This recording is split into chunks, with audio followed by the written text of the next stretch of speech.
Get off my aircraft, now! Captain Richard Cross's voice cut through the bustling gate area like a knife through silence. His blue eyes blazed with authority as he stood in the doorway of the Boeing 787, blocking the path of the woman in front of him. He wasn't whispering. He wasn't being discreet.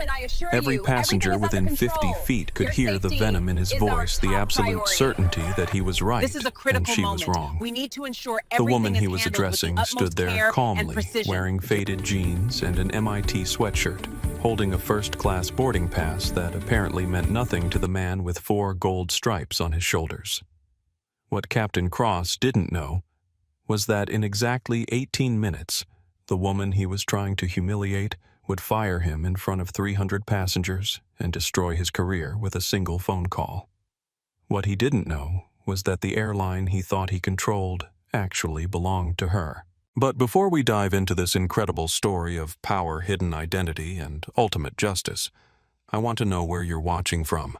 Drop your city or country in the comments below, and if you believe that respect should never depend on the designer label on your clothes or the color of your skin, smash that subscribe button right now. This story is about to show you what happens when arrogance meets absolute authority. Now let me take you back to where this all began at 6:47 a.m. on a humid Tuesday morning in Miami International Airport, where a woman with a $4.8 billion secret was about to learn exactly what kind of company she had just bought. The fluorescent lights hummed overhead, mixing with the chaos of delayed flights, crying children, and the endless stream of gate announcements that nobody really listens to. For most travelers, this was just another stressful morning. For Regina Thorne, it was about to become the most expensive education of her life. She had no idea that the man now pointing his finger at her chest and telling her to find another airline was about to teach her everything she needed to know about the culture of Skybridge Airlines. She had no idea that his next words would give her all the justification she needed to clean house from the top down. People like you, Captain Cross continued, his voice dripping with disgust, think you can just walk onto my plane and demand service. This is first class, not charity class. Security Regina Thorne smiled. Not the fake smile of someone trying to de-escalate a situation. The real smile of someone who had just realized that the $4.8 billion she'd spent 3 days ago to buy this airline was about to be the best investment she'd ever made. Because sometimes when you're trying to fix a broken company, the problems identify themselves. 18 hours earlier, Regina Thorne had been sitting in a leather chair on the 42nd floor of a Manhattan skyscraper signing documents that would make her the majority owner of Skybridge Airlines. The acquisition had taken 8 months of negotiations, due diligence reports thick enough to stop a bullet, and enough legal fees to fund a small country's education budget. But Regina didn't buy companies to own them. She bought them to fix them. At 38, Regina had already built and sold 2 companies, both for valuations that made financial journalists scramble for new superlatives. Her first venture, a logistics software company she'd started in her MIT dorm room, had sold to Amazon for $400 million when she was 26. Her second, a machine learning platform for healthcare diagnostics, had gone to Google for $2.2 billion just 18 months ago. She could have retired to a private island somewhere collecting art and writing checks to charity galas. Instead, she spent her days identifying broken companies and turning them into industry leaders. Not for the money, she had more of that than she could spend in 3 lifetimes, but for the challenge of proving that businesses could be both profitable and principled. Skybridge Airlines had caught her attention because it was dying. Customer satisfaction scores that would embarrass a bus company. Employee turnover rates that suggested people would rather work anywhere else. Financial losses that made investors wonder if air travel was becoming obsolete. But Regina saw potential where others saw problems. She saw an industry that moved 40 million people a year, employed hundreds of thousands of workers, and touched every corner of the global economy. If she could transform Skybridge, she wouldn't just be saving a company. She'd be proving that respect, dignity, and fairness weren't luxuries that businesses couldn't afford. They were necessities that businesses couldn't survive without. The decision to go undercover hadn't been part of the original plan. That idea had crystallized 3 months ago when Regina was reviewing customer complaint files and noticed a pattern. The complaints weren't just about delayed flights or lost luggage. They were about treatment, about being made to feel unwelcome, unwanted, unworthy of basic courtesy. Complaints from Maria Gonzalez, who was asked 3 times to prove she could afford her ticket. From James Washington, who was randomly selected for additional security screening on 4 consecutive flights. From Sarah Kim, who was told the first-class bathroom was out of order while watching white passengers use it freely. Each complaint had been filed. Each complaint had been investigated. Each complaint had been dismissed as a misunderstanding or miscommunication. The pattern was clear even if the company refused to see it. Regina needed to see the company through the eyes of the customers who were being failed. She needed to understand not just what was happening, but how it felt to be on the receiving end of that treatment. Numbers on a spreadsheet could tell her what was broken. Only experience could tell her how to fix it. So she had booked herself on Flight 847 to London under her maiden name, Regina Mills. She'd paid for the first-class ticket with her personal credit card, all $6,000 of it, and packed a single bag with the kind of clothes she'd worn in graduate school. Comfortable jeans, worn sneakers, and an MIT sweatshirt that had survived 2 decades and 3 company launches. To anyone looking, she would appear to be exactly what Captain Cross assumed she was, a young woman who had somehow gotten hold of a ticket she couldn't afford, probably trying to scam her way into luxury accommodations she didn't deserve. The irony wasn't lost on Regina. She had spent her entire career fighting assumptions about what a tech CEO should look like, what a successful entrepreneur should sound like, what a billionaire should wear to a board meeting. She had learned that the people who judge you by your appearance are usually the same people who underestimate your ability. Captain Cross was about to learn that lesson the hard way. Regina's motivation went deeper than business strategy or customer experience metrics.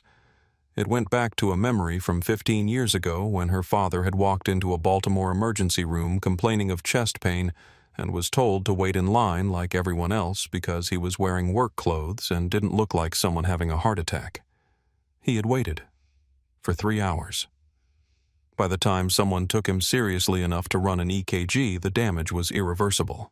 He died 6 days later, not because his heart attack was untreatable, but because the assumption that a black man in work clothes was probably seeking drugs had delayed his care until it was too late. Regina had built her fortune, but she had never stopped fighting the assumptions that had killed her father. Every company she fixed, every business she transformed was her way of proving that dignity wasn't a privilege to be earned, it was a right to be protected. As she stood in that gate area, watching Captain Cross demand that security remove her from his sight, Regina wasn't just seeing poor customer service. She was seeing the same deadly assumptions that had cost her father his life, playing out in an airport instead of an emergency room. The difference was that this time she had the power to do something about it. Miami International Airport at 6:47 a.m. was a masterpiece of controlled chaos. Hurricane season was in full swing, and the ripple effects of weather delays from 3 time zones away were crashing into the morning departure schedule like dominoes falling in slow motion. The air conditioning struggled against the Florida humidity that seeped through every opening, creating an atmosphere that was part icebox, part greenhouse, and entirely uncomfortable. Terminal B was packed beyond capacity with passengers who should have been airborne hours ago, camping out on every available surface with the resigned patience of people who had given up fighting circumstances beyond their control. The smell of overpriced coffee mixed with cleaning chemicals and stress sweat, creating an aromatic assault that made everyone slightly more irritable than they needed to be. Gate B7 home to Skybridge. Flight 847, bound for London Heathrow, was the epicenter of this particular storm. The departure board had been updated 6 times since midnight, with the estimated departure time creeping later with each revision. What had started as a 7:15 a.m. departure was now optimistically scheduled for 8:45 a.m., though anyone who had been watching the pattern knew that even that was probably wishful thinking. The Boeing 787 Dreamliner sat at the gate like a patient giant, gleaming white fuselage reflecting the morning sun that streamed through the terminal's floor-to-ceiling windows. It was a beautiful aircraft capable of crossing the Atlantic in under 8 hours and carrying 330 passengers in relative comfort. But beauty meant nothing if the people responsible for operating it treated their customers like problems to be solved rather than people to be served. Skybridge Airlines was bleeding money faster than a severed artery, and everyone from the executives in Miami headquarters to the baggage handlers on the ground knew it. The company had been struggling for 3 years, ever since a series of poor strategic decisions had left them competing with budget carriers on price while trying to maintain legacy carrier costs. Employee morale had been steadily declining as management responded to financial pressure by cutting staff, reducing training, and implementing policies that prioritized operational efficiency over customer satisfaction. Flight attendants were handling larger passenger loads with fewer crew members. Gate agents were processing more passengers with less time per transaction. Pilots were flying longer routes with shorter rest periods. The result was a culture where everyone was stressed, overworked, and looking for someone else to blame for the problems they couldn't control. Passengers became adversaries rather than customers. Every request was viewed as a potential complication. Every complaint was treated as a personal attack. Into this environment walked Regina Thorne, carrying a leather messenger bag that had cost more than most people's monthly rent, but looked like something she'd bought at a thrift store. Her jeans were designer denim that fit perfectly because they'd been tailored, but they looked like something she'd pulled from a laundry basket. Her MIT sweatshirt was authentic. She'd earned that degree summa cum laude, but it was 15 years old and showed every month of its age. She looked, in other words, exactly like someone who belonged in coach, but had somehow ended up with a first-class ticket she probably couldn't afford. The gate area buzzed with the particular energy of people who had been waiting too long for something they needed to happen soon. Business travelers pecked at laptops with the desperate intensity of people trying to salvage productivity from a lost morning. Families with young children had created small camps in the corners surrounded by diaper bags, stuffed animals, and the remnants of breakfast from 3 different airport restaurants. Near the customer service desk, a line of increasingly agitated passengers waited to rebooking flights, upgrade seats, or simply demand answers that the staff didn't have. The gate agents moved with the mechanical efficiency of people who had stopped caring about individual customer problems hours ago, their smiles growing more forced with each interaction. The boarding area itself was divided into clearly marked zones with different sections for different classes of passengers.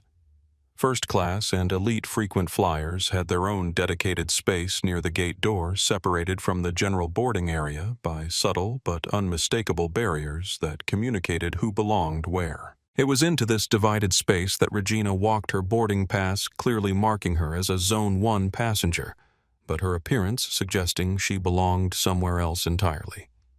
She found an empty seat near the first-class boarding area and settled in to wait, watching the interactions between staff and passengers with the analytical eye of someone who knew she'd soon be responsible for changing them. She pulled out her phone and opened a note-taking app, beginning to document everything she observed. The way the gate agents spoke differently to passengers based on their appearance. The way the flight crew greeted first-class passengers versus everyone else. The way assumptions shaped every interaction, usually without anyone involved even realizing it was happening. What Regina was witnessing wasn't unique to Skybridge Airlines, or even to the aviation industry.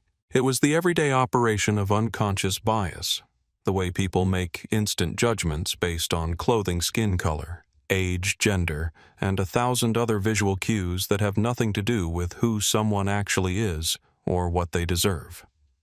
But in 30 minutes, when Captain Richard Cross decided that her appearance was enough reason to deny her boarding, Regina would get a personal demonstration of how that bias worked and exactly what it cost the people on the receiving end.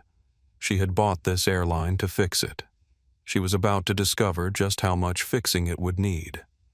Maria Santos had been working the Skybridge Airlines gate desk for 6 years, long enough to know which passengers would be problems before they opened their mouths. At 28, she was a single mother raising 2 kids on a salary that barely covered rent in Miami, and she had learned to read people quickly and efficiently because her performance metrics depended on processing passengers fast and keeping complaint numbers low. Maria was good at her job most of the time. She spoke 3 languages fluently, knew the computer system inside and out, and could rebook a complex itinerary faster than most people could order coffee. But she was also tired. Bone tired, the kind of exhaustion that comes from working rotating shifts, dealing with angry customers, and wondering how you're going to pay for your daughter's school supplies on what airlines consider a living wage. The pressure from management had been relentless lately. Every week brought new directives about efficiency, productivity, and customer satisfaction scores. Gate agents were tracked on how many passengers they processed per hour, how long their average transaction took, and how many passengers they moved through the line without complications. The message was clear. Move people, quickly avoid problems, and don't create situations that generate complaints or delays. What management didn't acknowledge was that this pressure created its own problems. When you're incentivized to make quick decisions based on limited information, you start relying on shortcuts. And those shortcuts often came down to assumptions about who would be easy to deal with and who would be difficult. Maria had learned to spot the passengers who might cause problems. People who looked confused by the process, people who seemed agitated, or demanding people whose tickets didn't match their appearance. It wasn't conscious bias. She would have been horrified at the suggestion that she treated people differently based on race or income. She thought of it as customer service intuition, the ability to anticipate issues before they developed. But intuition shaped by pressure often looked a lot like discrimination. 30 feet away, Jake Williams was performing the pre-flight safety check in the first-class cabin of Flight 847. At 35, Jake had been a flight attendant for 12 years, long enough to love the job and hate the industry. He had started flying because he wanted to see the world and help people, and on good days he still felt that sense of purpose. Jake was originally from small-town Ohio, where his parents still couldn't quite understand why their son wanted to serve drinks for a living instead of getting a real job. What they didn't understand was that Jake saw his role as something closer to a combination social worker, security guard, and hospitality professional. On any given flight, he might help an elderly passenger reach an overhead bin, calm a nervous first-time flyer, or diffuse a conflict between passengers who had been drinking too much.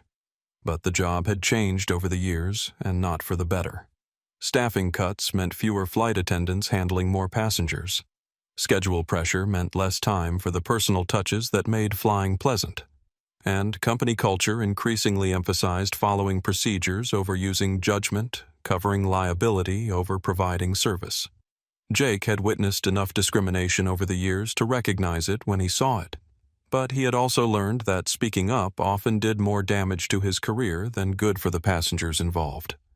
Flight attendants who caused disruptions by challenging captains' decisions or questioning gate procedures found themselves assigned to less desirable routes, passed over for promotions, or subjected to additional scrutiny that could end their careers. So Jake had developed a strategy of quiet resistance, doing what he could to help passengers within the confines of the rules, offering extra kindness to people who were clearly being treated unfairly, and documenting incidents that he hoped someone with more power would eventually address. He had no idea that someone with ultimate power was about to board his flight.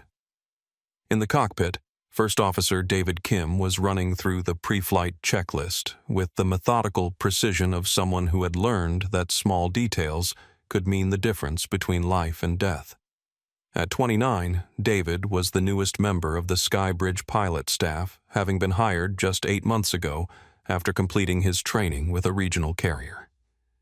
David had grown up in Los Angeles, the son of Korean immigrants who had sacrificed everything to give their children opportunities they had never had. His father owned a dry cleaning business, and his mother worked nights as a hospital cleaner, and they had both worked extra shifts for years to pay for David's flight training because they believed education and professional achievement were the pathways to respect and security in America. What David's parents hadn't prepared him for was the discovery that professional achievement didn't automatically translate to professional respect. Despite having excellent training records and outstanding performance reviews, David often found himself having to prove his competence in ways that his white colleagues didn't. Passengers sometimes questioned whether he was qualified to be in the cockpit. Ground crew occasionally asked for additional verification of his authority, and senior pilots like Captain Cross often treated him more like a student than a fully certified professional. David believed in following procedures respecting chain of command and maintaining the safety and professionalism that made aviation the safest form of travel.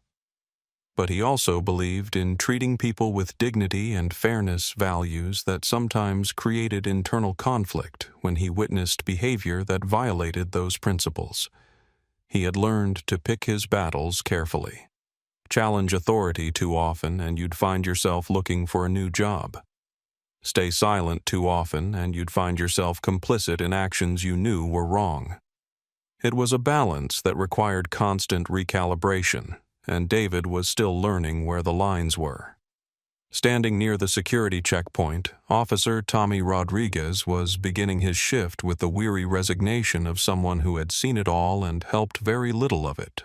At 45, Tommy had been working airport security for 8 years, ever since a back injury had ended his career in construction and forced him to find work that didn't require lifting anything heavier than a radio. Tommy had grown up in Miami's Little Havana, where he had learned early that respect was something you had to earn every day and defend every time someone tested you. But airport security work had taught him that respect was complicated when you were dealing with stressed travelers, tight schedules, and regulations that often seemed designed more to create the appearance of safety than actual security. The job required making quick decisions about people based on limited information, and Tommy had learned to rely on his instincts about who might be a problem. But he had also learned that those instincts were shaped by training experience and unconscious assumptions that didn't always lead to fair outcomes. Tommy prided himself on treating everyone with professionalism and courtesy, but he also knew that professionalism could look different depending on the situation. A businessman complaining about delays got patient explanations. A young person questioning procedures got firm reminders about authority. A passenger who seemed out of place got additional scrutiny just to be safe. In 15 minutes, these 4 people, Maria, Jake, David, and Tommy, would all be forced to choose between following orders and following their conscience. Their decisions would determine not just the outcome of Regina Thorne's day, but the future of their own careers and the direction of the company they worked for.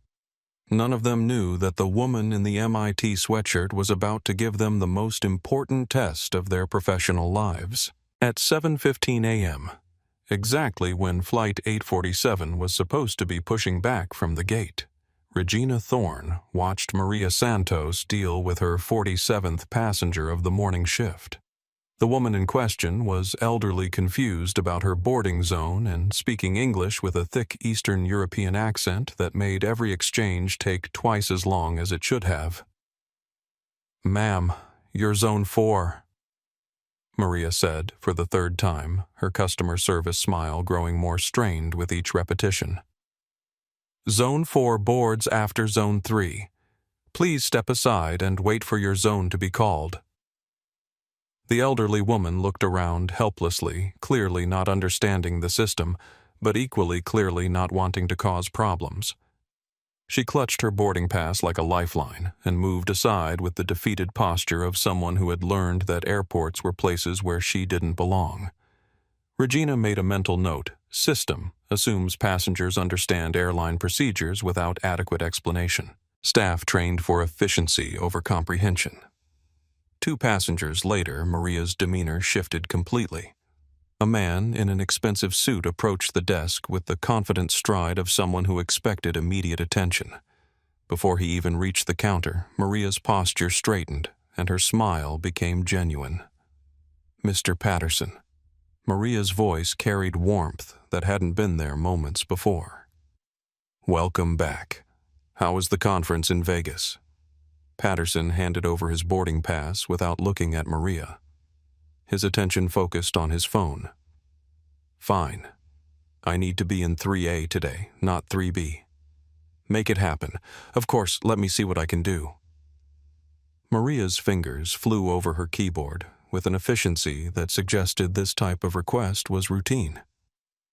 "Perfect. I've got you moved to 3A. Is there anything else I can help you with today? Just make sure the flight leaves on time.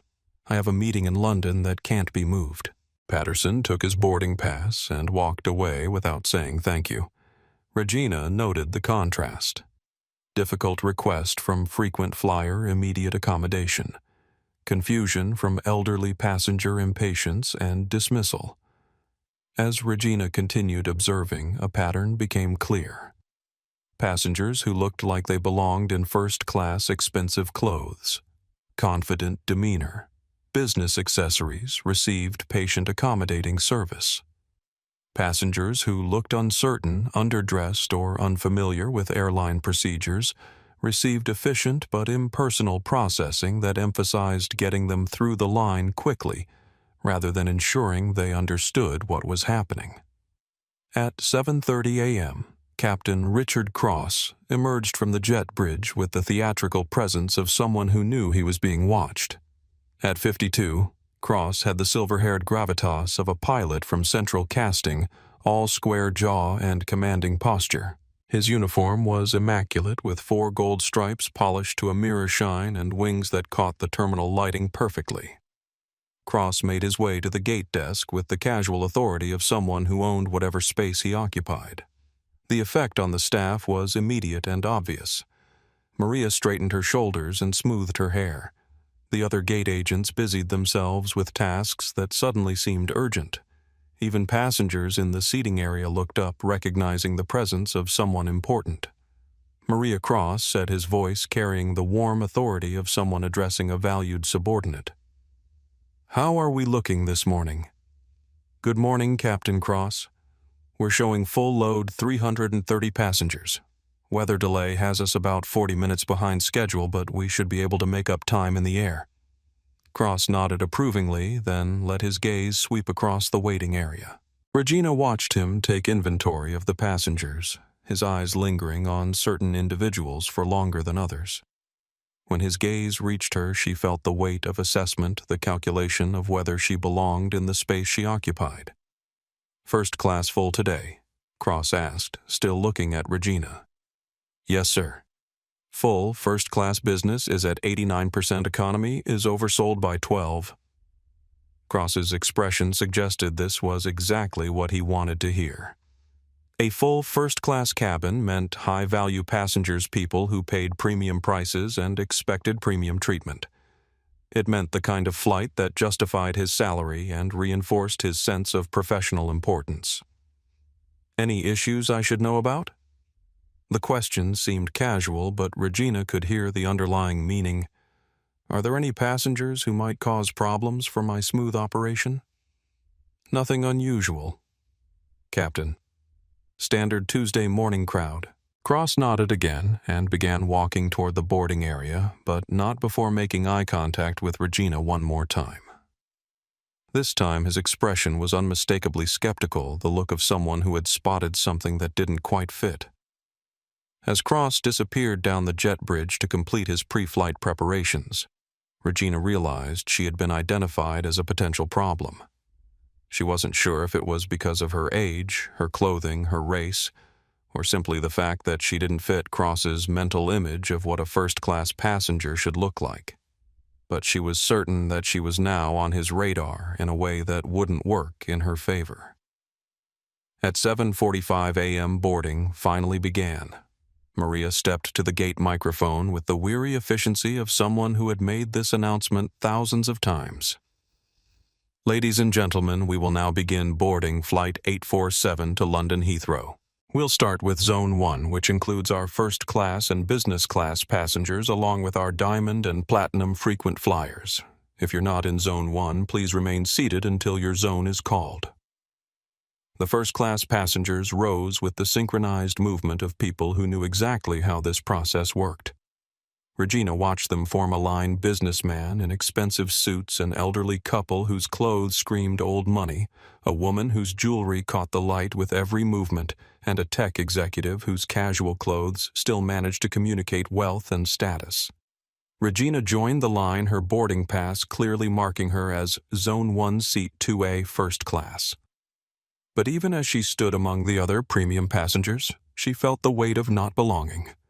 It wasn't just her clothes, though her jeans and sweatshirt certainly stood out among the business attire around her. It was something more subtle, the way the other passengers unconsciously created space around her, the way their conversations paused when she moved within earshot.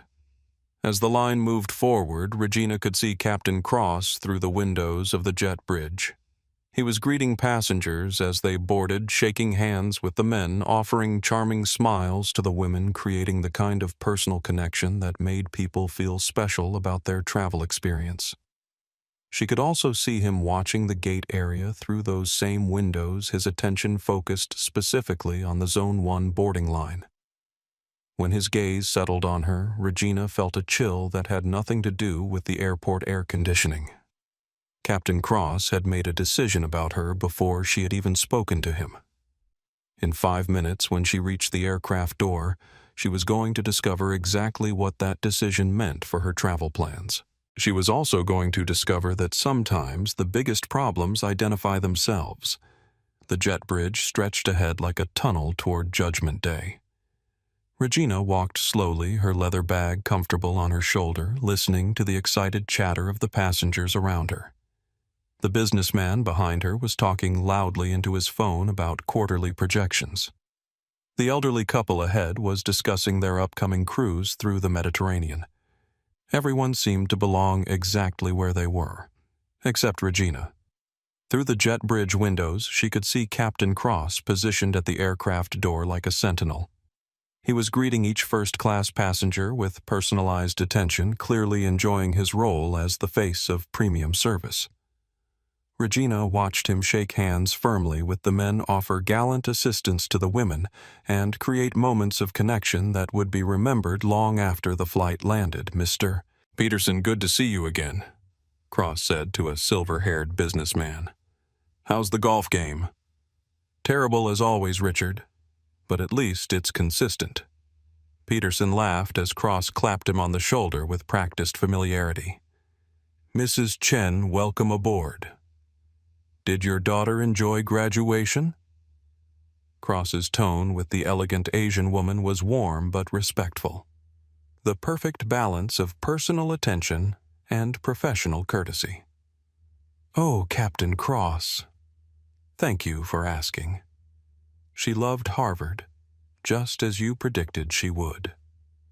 Mrs. Chen beamed with the satisfaction of a parent whose advice had been validated by someone she respected. Regina noted the captain's impressive memory for passenger details, his ability to make each person feel recognized and valued. Under different circumstances, she would have been impressed by the level of personal service. These were the moments that created customer loyalty, the human connections that made people choose one airline over another. But Regina also noticed something else, the subtle but unmistakable shift in Cross's demeanor as different passengers approached. With passengers who looked like him, white, wealthy, established, his warmth was genuine and unguarded. With passengers who looked different, his courtesy was more formal, more distant, more calculated. When a young black businessman approached, Cross's handshake was brief and professional rather than warm. When a Latina woman in business attire reached the door, his smile was polite rather than welcoming. The differences were small, perhaps undetectable to casual observation, but they were consistent and deliberate. Regina was 3 passengers away from the aircraft door when she heard Cross's voice rise slightly in volume intended to carry beyond his immediate conversation. "I always say first class is about more than just the seat you buy," Cross was telling an older white couple. "It's about understanding what premium service really means." Some people think they can buy their way into respect, but respect is something you earn through how you present yourself and how you treat others. The words seemed innocent enough, but Regina caught the way Cross's eyes flicked toward her as he spoke. The message was clear. He had already decided she didn't earn the respect that came with her ticket price. 2 passengers ahead, Regina could feel Cross's attention focusing on her with increasing intensity. She watched him process her appearance, her age, her race, the casual clothes that marked her as an outsider in this carefully curated space. She could see him reaching the same conclusion that gate agent Maria had reached. This woman didn't belong here. 1 passenger ahead. Cross was still greeting people with his practiced charm, but Regina could see him glancing repeatedly in her direction.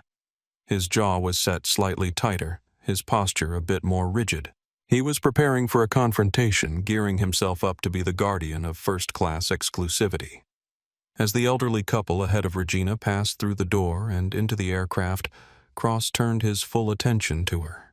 His smile disappeared entirely, replaced by the stern expression of someone who had identified a problem that needed to be solved immediately.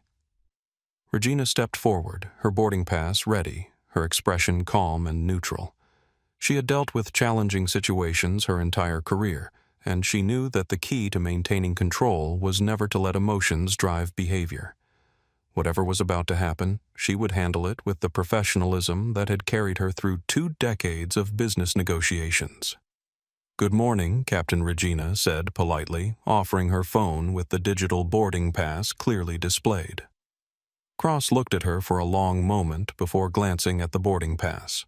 When he looked back at her face, his expression had hardened into something that was no longer professional courtesy but open hostility. "I don't think so," he said, his voice carrying clearly enough that passengers already seated in first class could hear every word. Regina felt a familiar sensation in her chest. Not surprise, because she had expected this moment, but disappointment that her expectations had been proven correct. In a few seconds, Captain Cross was going to validate every customer complaint she had read, every concern about company culture she had identified, every reason she had bought this airline to fix it. "I'm sorry." Regina kept her voice level and her expression neutral. "This is first class."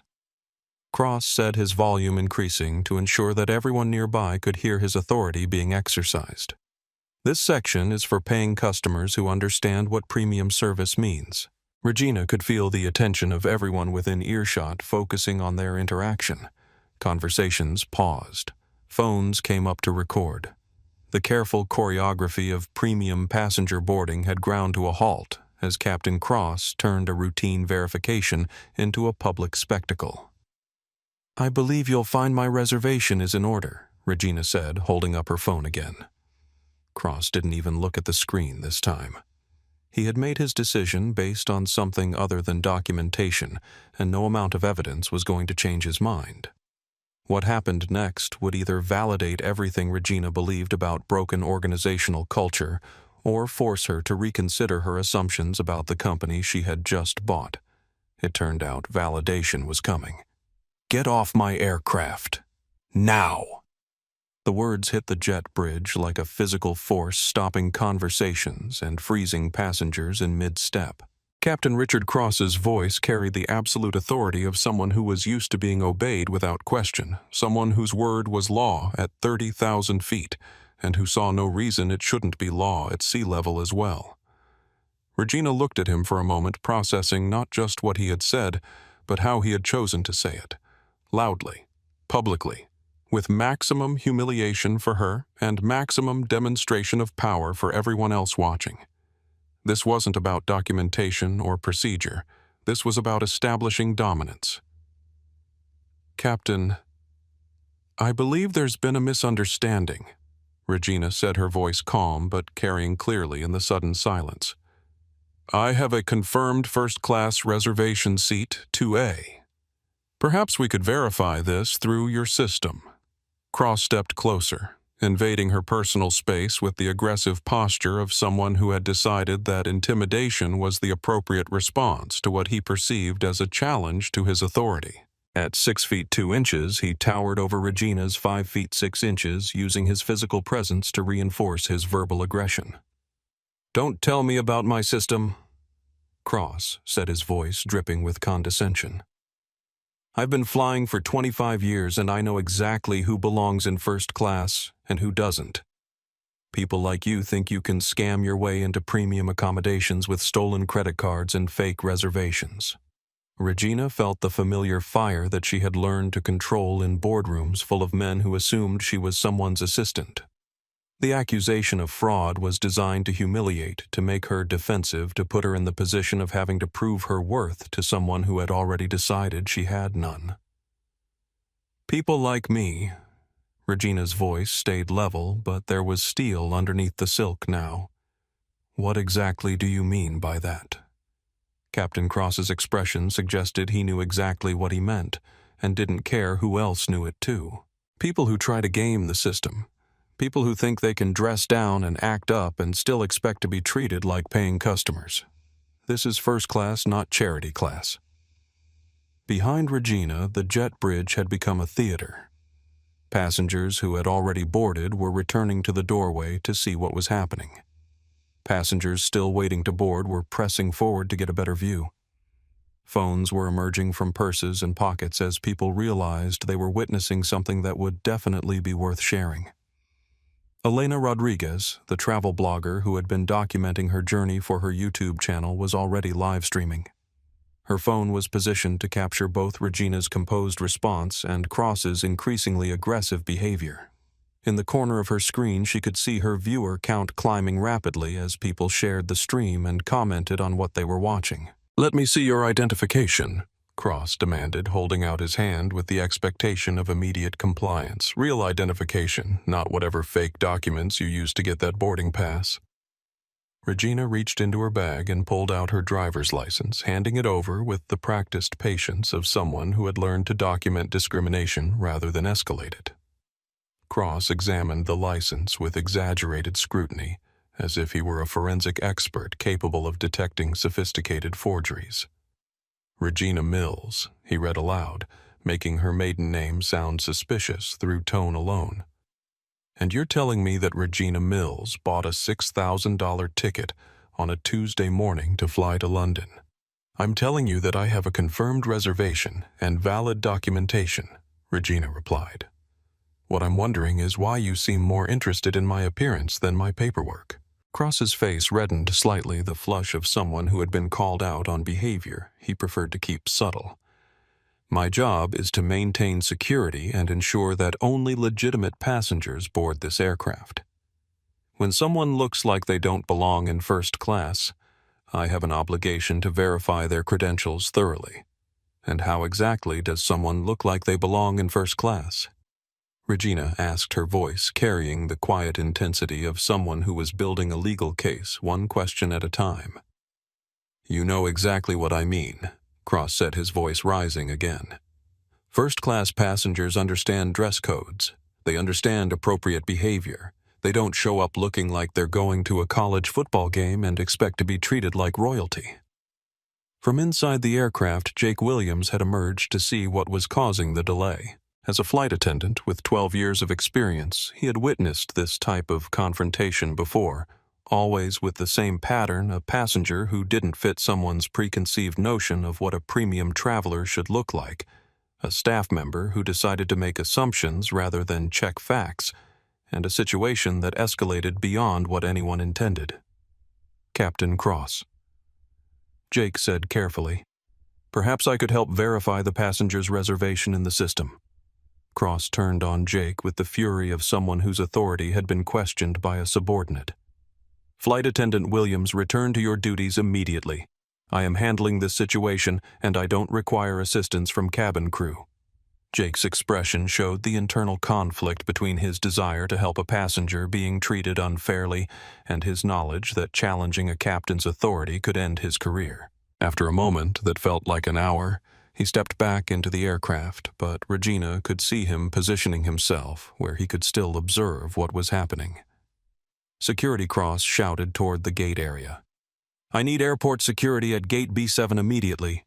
We have a passenger attempting to board with fraudulent documentation." Regina felt her pulse quicken, not with fear, but with the recognition that Cross had just crossed a line that would make everything that came next much easier to justify. Filing a false report with airport security was a federal offense, regardless of what he thought about her appearance or her ticket. Captain Regina said, her voice carrying a new edge of authority that made several nearby passengers look at her more carefully. "I strongly suggest you reconsider this course of action. You're about to make a mistake that will have consequences far beyond this flight." Cross smiled with the confidence of someone who believed his authority was absolute. "The only mistake here is yours thinking you could board my aircraft and demand service you haven't earned. Security will sort this out, and then you can find another airline that's more appropriate for your budget." Regina nodded slowly, reaching into her bag for her phone. "I think that's an excellent idea, Captain. Let's absolutely get this sorted out." What Captain Cross didn't realize was that Regina wasn't reaching for her phone to call a lawyer or plead with customer service. She was reaching for her phone to call the person who, as of 72 hours ago, owned his employer, herself. Airport security arrived with the brisk efficiency of people who had responded to this type of call hundreds of times before. Officer Tommy Rodriguez led the team, his radio crackling with updates from other incidents around the terminal. Behind him walked Officer Sarah Chen and Officer Mike Thompson, both carrying the weary professionalism of people who knew that most security situations were actually customer service problems that had been allowed to escalate beyond reason. Tommy approached the scene with the calm assessment of someone who had learned to read situations quickly. He saw Captain Cross still radiating authority in his pristine uniform. He saw Regina standing calmly with her hands visible and her documentation ready.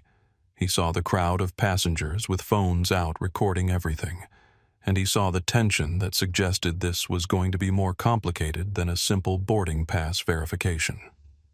"Good morning, Captain Cross," Tommy said, his voice professionally neutral.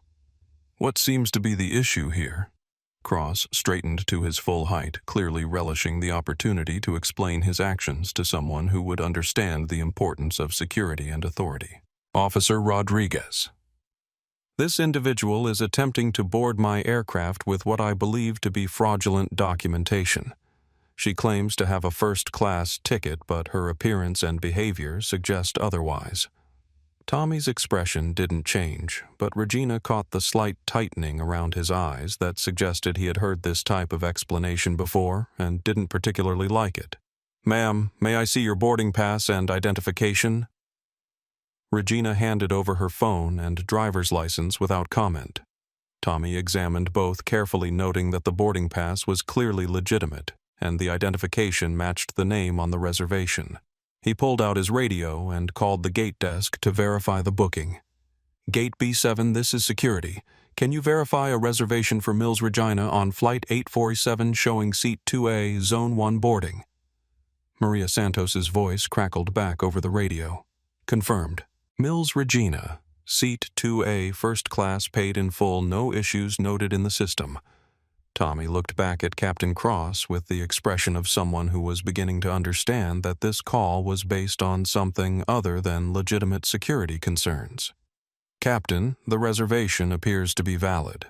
Is there something specific about the documentation that concerns you?" Cross's jaw tightened as he realized that simple verification wasn't going to support his position. "Officer Rodriguez, my responsibility is to ensure the safety and comfort of all passengers. When someone boards an aircraft looking inappropriate for their stated accommodations, it raises questions about their intentions." Inappropriate how Tommy asked, his voice still neutral but with an edge that suggested he wanted a very specific answer. "Look at her," Cross said, gesturing toward Regina as if her appearance was self-evidently problematic. "First-class passengers understand proper attire. They understand the standards that come with premium service. This individual is dressed like she's going to a basketball game, not flying internationally in a premium cabin." Regina had remained silent through this exchange, but now she spoke for the first time since security had arrived. "Officer Rodriguez, am I correct in understanding that Captain Cross called security because he objects to my clothing?" Tommy looked from Regina to Cross and back again, clearly recognizing the legal implications of what he was hearing. "Ma'am, there are no dress codes for passengers on commercial flights, regardless of the class of service they've purchased." "I understand that, officer. I'm wondering if Captain Cross understands that." Cross stepped forward aggressively, his voice rising. "Don't lecture me about airline regulations. I've been flying for 25 years and I know exactly what kind of passengers belong in first class. This woman is obviously trying to scam her way into accommodations she can't afford." Based on what evidence, Regina asked, her voice calm but carrying clearly in the sudden quiet of the jet bridge. "Based on common sense," Cross snapped. "Based on experience with people who try to game the system. Based on knowing the difference between legitimate passengers and opportunists." Tommy's expression had shifted from professional neutrality to something harder. He had seen this pattern before: staff members who let personal prejudices override actual security concerns, who used their authority to make decisions based on assumptions rather than facts. Captain Cross, Tommy said carefully, "Are you telling me that you believe this passenger's documentation is fraudulent based solely on her appearance?" "I'm telling you that my judgment is based on 25 years of professional experience," Cross replied, his voice carrying the defensive edge of someone who knew his position was indefensible but was too committed to change course. Behind them, Elena Rodriguez continued live streaming her viewer count, now approaching 50,000, as people shared the stream across social media platforms. The comments were coming in faster than she could read them, but the overwhelming sentiment was clear. Viewers were watching something that felt fundamentally wrong. "Oh my God! This is insane," Elena whispered to her camera while keeping the phone positioned to capture the confrontation. "This pilot is literally calling security because he doesn't like how a passenger is dressed. This is 2024, people. This is actually happening." From inside the aircraft, Jake Williams appeared again, this time carrying a clipboard and moving with the purposeful stride of someone who had decided that documentation was going to be his contribution to this situation. "Captain Cross," Jake said, approaching carefully. "I've checked the passenger manifest and Ms. Mills's reservation is confirmed and fully paid. There are no flags or issues noted in her booking." Cross turned on Jake with fury that had been building since his authority was first questioned. "Flight Attendant Williams, I gave you a direct order to return to your duties. Your interference in this security matter is insubordination and will be noted in your personnel file." Jake's expression showed the weight of someone making a career-defining decision in real time. After 12 years of flying, he knew exactly what challenging a captain could cost him. He also knew exactly what staying silent would cost his conscience. "Captain, with respect, ensuring passenger safety and proper treatment is part of my duties," Jake said, his voice steady despite the obvious risk he was taking. "And I believe this passenger has been treated improperly." The jet bridge had now become a theater with an audience of nearly 100 people. Passengers from the gate area had moved closer to see what was happening. Passengers already seated on the aircraft had come back to the doorway. Flight attendants from other crews had paused in their preparations to watch the confrontation. Regina looked around at the faces watching her, some sympathetic, some curious, some recording for social media, and made a decision that would change everything for everyone involved. She pulled out her phone and dialed a number from memory. "Carla. It's Regina. I need you to patch me through to the Skybridge Airlines Operations Center immediately."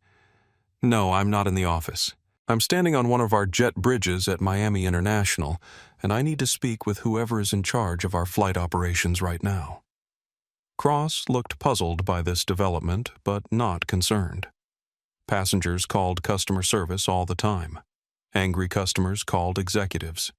None of that changed the fact that he was the captain of this aircraft, and his authority was absolute within its boundaries. "Operations Center. This is Regina Thorne." Yes, that Regina Thorne. I'm calling from Gate B7 at Miami International regarding Flight 847 to London. No, there's no safety issue with the aircraft. The issue is with your captain. Cross's expression shifted from puzzlement to concern as he registered the confidence in Regina's voice and the specificity of her language. Passengers didn't typically know the names of airline executives. They didn't typically have direct phone numbers to operations centers. I need you to pull up the personnel file for Captain Richard Cross immediately. Regina continued, her voice carrying the unmistakable authority of someone who expected to be obeyed. I want a complete record of passenger complaints, disciplinary actions, and performance reviews for the past 3 years. Tommy Rodriguez had stepped closer, realizing that this situation was evolving beyond a simple boarding dispute into something that would require very careful documentation. Officer Chen had her own phone out, recording the interaction from a different angle to ensure that any official reports would be supported by video evidence. Yes, I'll hold, Regina said into her phone, then looked directly at Captain Cross. Captain, I strongly recommend that you reconsider your position while we wait for this information to be retrieved. Cross's face had gone pale, but his voice remained defiant. I don't know what kind of game you're playing, but I am the captain of this aircraft, and my authority is not subject to your phone calls or your threats. Regina nodded thoughtfully. You're absolutely right about one thing, Captain. Your authority is not subject to my threats. Your employment, however, is subject to my decisions. The jet bridge fell into complete silence as the implications of that statement settled over everyone present. Cross stared at Regina as if seeing her for the first time, his mind racing to process what she might be suggesting. Operations. Yes, I'm here, Regina said into her phone. Read me those complaint numbers. 23 formal complaints in 36 months, all involving passengers of color. All complaints dismissed as misunderstandings or miscommunications. I see. She ended the call and looked back at Cross, whose expression now showed the first hint of uncertainty. Captain Cross, my name is Regina Thorne. As of midnight Sunday, I am the majority owner and chief executive officer of Skybridge Airlines. You work for me, and in about 30 seconds I'm going to decide whether you still work for me tomorrow. The silence that followed Regina's revelation lasted exactly 4 seconds before Captain Cross's face went from pale to red to a shade of white that suggested his cardiovascular system was struggling to process what he had just heard. That's impossible, Cross said, his voice cracking slightly on the last syllable. The CEO of Skybridge Airlines is Jonathan Mitchell, has been for 3 years. I don't know what kind of scam you're running, but was Jonathan Mitchell? Regina interrupted, her voice carrying the quiet authority of someone who no longer needed to prove anything to anyone. The board voted unanimously to accept my acquisition offer Sunday night. The press release goes out tomorrow morning, but the sale closed at midnight Monday, which makes you my employee, Captain Cross. And this conversation, my introduction to your management style. Cross looked around desperately as if the passengers and security officers surrounding him might somehow validate his disbelief. What he saw instead were dozens of phones recording every word, every expression, every moment of his professional world collapsing in real time. Tommy Rodriguez had stepped back slightly, realizing that he was no longer mediating a boarding dispute, but witnessing a corporate drama that was far above his pay grade. His radio crackled with updates from around the terminal, other security incidents that needed attention, but he couldn't leave this situation until he understood exactly what was happening and what, if any, laws were being violated. Officer Rodriguez Regina said, turning to Tommy with the professional courtesy of someone who understood the complexity of his position. I apologize for the confusion. Captain Cross called you under the belief that I was attempting to board with fraudulent documentation. As you've verified, my boarding pass and identification are completely legitimate. I would like to file a formal complaint for false reporting and request that this incident be documented in your official records. Tommy nodded, pulling out his incident report pad. In 8 years of airport security work, he had never witnessed anything quite like this. "Ma'am, I'll need to get statements from all parties involved." "Captain Cross, you called security based on suspicion of fraudulent documentation." Cross's mouth opened and closed twice before any sound emerged. She didn't look like... the appearance suggested. The appearance suggested what Tommy asked, his pen poised over his notepad. Regina watched Cross struggle with the impossible task of explaining his actions without admitting to exactly the kind of discrimination that would end his career and potentially result in federal charges. She felt no satisfaction in his discomfort, only the grim recognition that his behavior was exactly what she had expected to find. "Captain Cross called security because he objected to my clothing," Regina said, sparing Cross the need to incriminate himself further. "He stated that I didn't look like a first-class passenger and accused me of fraud based solely on my appearance." Elena Rodriguez, still live-streaming, had positioned herself to capture both Regina's composed professionalism and Cross's growing panic. Her viewer count had now surpassed 75,000, with comments flowing too fast to read. Several major news outlets had already reached out requesting permission to use her footage. "This is unreal," Elena whispered to her camera. "We're watching a CEO deal with discrimination from her own employee in real time. The pilot doesn't even know who he's messing with." From inside the aircraft, First Officer David Kim had appeared in the doorway, drawn by the commotion and the realization that their scheduled departure time had come and gone with no movement toward actually departing. When he saw Captain Cross's expression and the circle of security officers, his professional training kicked in. "Captain Cross." David approached, carefully aware that whatever was happening had clearly escalated beyond routine passenger issues. "Is there a security concern with the aircraft?" Cross turned to David with the desperate expression of someone grasping for any source of support or authority. "First Officer Kim, this passenger is claiming to be the CEO of Skybridge Airlines. She's obviously delusional and potentially dangerous." David looked at Regina, taking in her calm demeanor, her professional bearing, and her obvious lack of any threatening behavior. Then he looked at Cross, whose agitation and defensiveness were increasingly obvious. "Ma'am," David said to Regina, "I apologize for any confusion. May I ask if there's anything I can do to resolve this situation?" Regina smiled for the first time since the confrontation began, not the calculated smile of someone playing political games, but the genuine appreciation of someone who had just witnessed professionalism in action. "First Officer Kim, thank you for your courtesy. What would resolve this situation is for Captain Cross to acknowledge that his actions were inappropriate, and for this flight to proceed with a crew that understands the difference between security protocols and personal prejudices." Cross stepped between Regina and David, his voice rising to a near shout. "First Officer Kim, you will not take orders from passengers regardless of what they claim to be.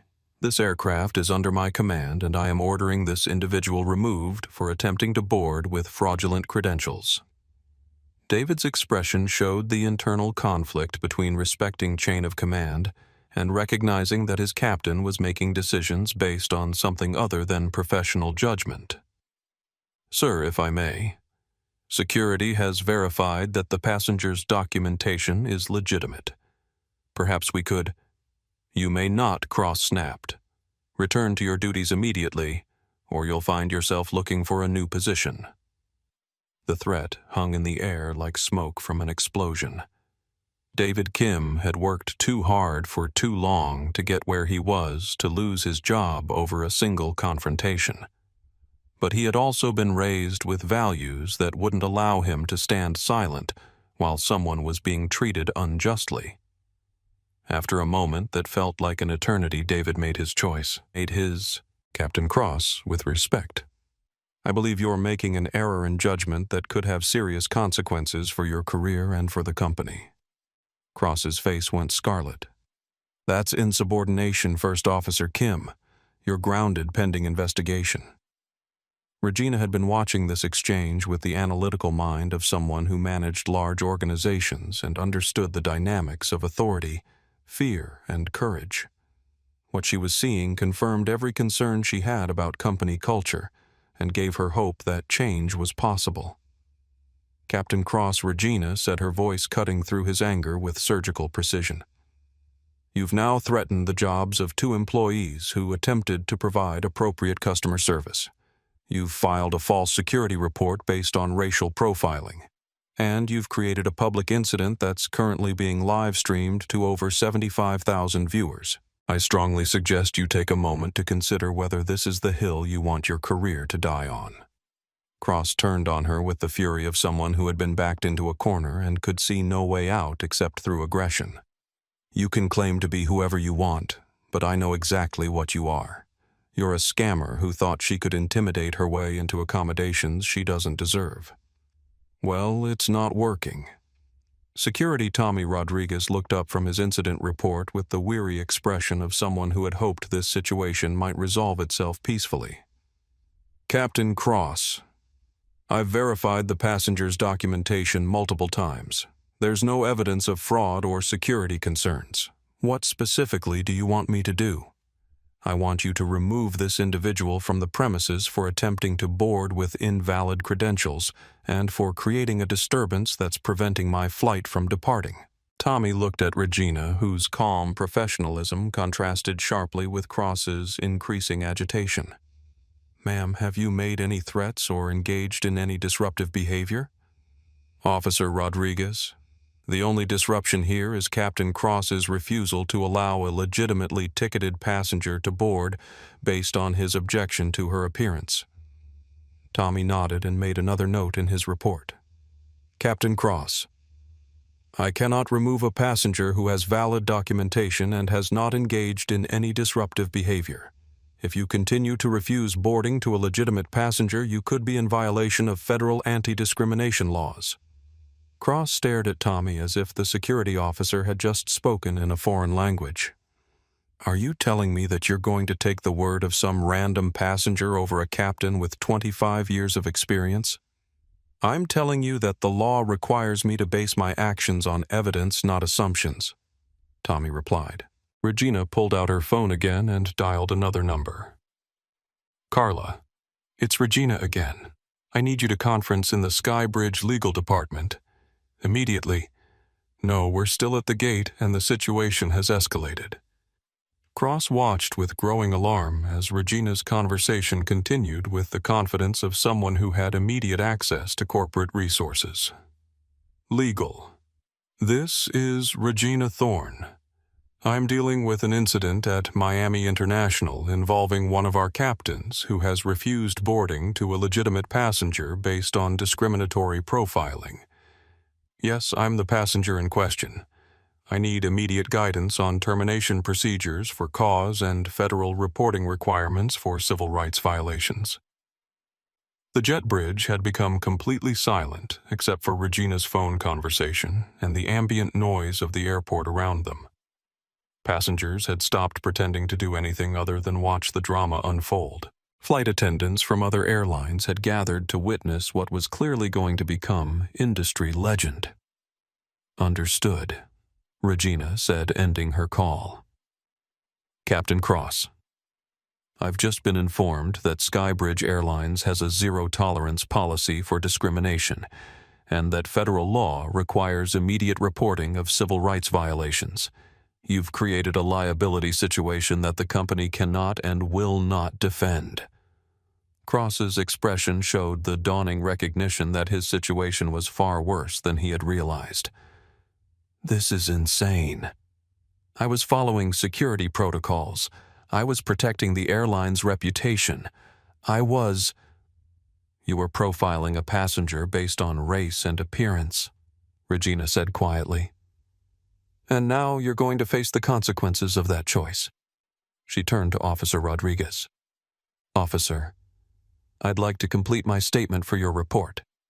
And then I'd like to board my flight and put this unfortunate incident behind us." Tommy nodded and prepared to continue his documentation. Behind him, Captain Cross stood frozen in the realization that the next few minutes would determine whether he still had a career in aviation. What he didn't realize was that the decision had already been made. The moment Regina ended her call with Skybridge legal officer Rodriguez received a radio call that would change everything about how he understood the situation unfolding in front of him. Unit 47, this is command. We need you to hold your position at Gate B7. We have corporate executives en route to your location. Tommy pressed his radio button with a growing sense that this incident was spinning beyond anything his training had prepared him for. Command. Can you clarify what corporate executives, Skybridge Airlines Senior Management ETA 5 minutes, maintain scene security and continue documentation? Cross heard the radio exchange and felt a surge of vindication. Finally, real authority was coming to sort out this mess. Corporate executives would understand the importance of supporting their captain's judgment. They would recognize that passenger complaints couldn't be allowed to undermine operational authority.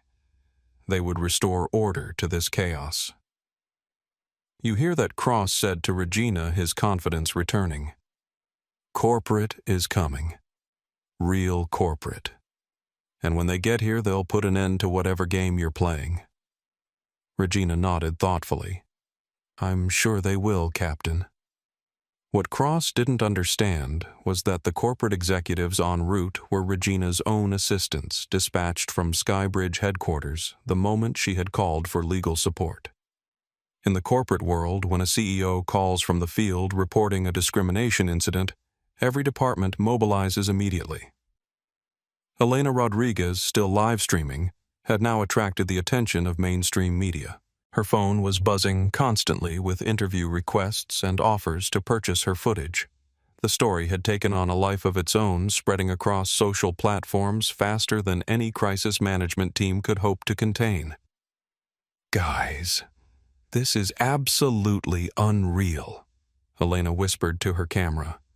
The pilot called corporate executives to back him up, but he doesn't know that the woman he's discriminating against owns the entire airline. This is about to get so much worse for him. 5 minutes later, 3 people in business attire approached Gate B7 with the purposeful stride of executives responding to a crisis. Leading the group was Carla Martinez, Regina's chief of staff, followed by David Chen, the head of legal affairs, and Sarah Williams, the newly appointed head of human resources. Cross straightened his uniform and prepared to explain the situation to people who would understand the complexities of airline operations and passenger management. What he didn't expect was for all 3 executives to walk directly to Regina and address her with the deference reserved for senior leadership. Ms. Thorne Carla said, slightly out of breath from moving quickly through the terminal, I apologize for the delay. Security cleared us through as quickly as possible once we explained the situation. Cross stared at the interaction with growing confusion. Excuse me, but I'm Captain Cross, and I'm the one who called for Captain Cross? David Chen interrupted his voice, carrying the cold precision of someone delivering legal consequences. I'm David Chen, General Counsel for Skybridge Airlines. We need to discuss your actions this morning and their implications for both your employment and the company's legal exposure. The professional courtesy in Chen's voice did nothing to mask the underlying message. Cross was in serious trouble, and this conversation was going to determine just how serious. Sarah Williams stepped forward with a tablet in her hands and an expression that suggested she had already reviewed Cross's personnel file during the drive to the airport. Captain Cross, I'm Sarah Williams, Human Resources. We need to address several immediate concerns about your conduct this morning. Cross looked around desperately, trying to understand how a simple passenger boarding issue had suddenly become a corporate crisis involving the highest levels of company leadership. I don't understand what's happening here, Cross said, his voice starting to crack under the pressure of events beyond his control. This passenger was attempting to board with questionable documentation. I was following standard security protocols. I was protecting the airline's interests. Regina spoke for the first time since the executives had arrived. Captain Cross was protecting the airline from the threat of a paying customer whose appearance he found inappropriate for first-class accommodations. Carla Martinez looked at Cross with the expression of someone calculating the damage control that would be required to contain this incident. Captain Cross, are you saying that you denied boarding to a legitimate passenger based on her appearance? I'm saying that experience has taught me to be suspicious when someone doesn't fit the profile of our typical premium passengers. Cross replied, apparently unaware that he was providing a textbook definition of discriminatory profiling. David Chen was taking notes on his phone, documenting every word for the legal record that would be required for federal reporting. Captain Cross, when you say doesn't fit the profile, what specific characteristics were you referencing? Cross's mouth opened and closed several times as he realized that any answer he gave would either be an admission of racial discrimination or a demonstration of his inability to articulate legitimate security concerns. Her clothing, Cross finally said. First-class passengers understand appropriate attire for premium service. Captain Cross. Sarah Williams said, consulting her tablet. Skybridge Airlines has no dress code for passengers in any class of service. Are you saying you created and enforced a policy that doesn't exist? The trap was closing around Cross with the methodical precision of a legal proceeding. Each question designed to establish facts that would support whatever consequences were already being planned. Tommy Rodriguez had been documenting this entire exchange in his incident report, recognizing that he was witnessing the real-time destruction of someone's career and wanting to ensure that the record was complete and accurate. From inside the aircraft, Jake Williams had returned to the doorway drawn by the arrival of corporate executives and the realization that this incident had escalated far beyond anything he had witnessed in 12 years of flying. Ms. Thorne, Jake said, approaching carefully, I want to apologize for Captain Cross's behavior and for any failure on my part to intervene more effectively. This doesn't represent the values that I believe Skybridge should stand for. Regina turned to Jake with an expression of genuine appreciation. Mr. Williams, you attempted to do the right thing in a difficult situation. That takes courage, and it will be remembered. Cross stared at Jake with a mixture of betrayal and fury. Williams, you're speaking to corporate executives without going through proper channels. That's insubordination and grounds for immediate termination. Actually, Sarah Williams said, consulting her tablet again, Mr. Williams is demonstrating exactly the kind of customer service and ethical leadership that we want to see from our employees. His actions this morning will be noted positively in his personnel file. The reversal was complete and devastating. In the span of 10 minutes, Cross had gone from being the authority figure calling for backup to being the subject of an investigation by his own company's leadership team. I don't understand what's happening here, Cross said, his voice now openly desperate. This passenger was obviously trying to scam her way into first class. I was protecting the company from liability and bad publicity. How is that wrong? Regina looked at him with something that might have been pity if it weren't so clearly justified anger. Captain Cross, the bad publicity and liability you were trying to prevent? You created it. The scammer you were trying to identify. You were looking at your boss. She turned to the assembled executives. Carla will want a complete review of Captain Cross's employment history with particular attention to any patterns of discrimination or customer complaints. David, I want to understand our federal reporting obligations and potential liability exposure. Sarah, I want immediate implementation of mandatory bias training for all customer-facing employees. Cross watched this corporate machinery swing into action with the growing realization that his 25-year career was ending in real-time broadcast live to an audience of hundreds of thousands of people. This is insane, Cross said, his voice rising to a shout that could be heard throughout the gate area. You can't destroy my career because I wouldn't let some random person intimidate their way into accommodations they don't deserve. Regina looked at him with the calm expression of someone who had just been provided with all the evidence she needed to justify whatever consequences were coming next. "Captain Cross," she said quietly, "your career isn't being destroyed because you wouldn't let me board. It's being destroyed because you called security on a paying customer based solely on the color of her skin and the clothes she was wearing. The difference matters even if you can't see it." The jet bridge fell silent except for the ambient noise of the airport around them. Cross looked around at the faces surrounding him, passengers recording with their phones, security officers completing their reports, corporate executives calculating consequences, and fellow employees who had chosen to stand up for what was right instead of standing with him.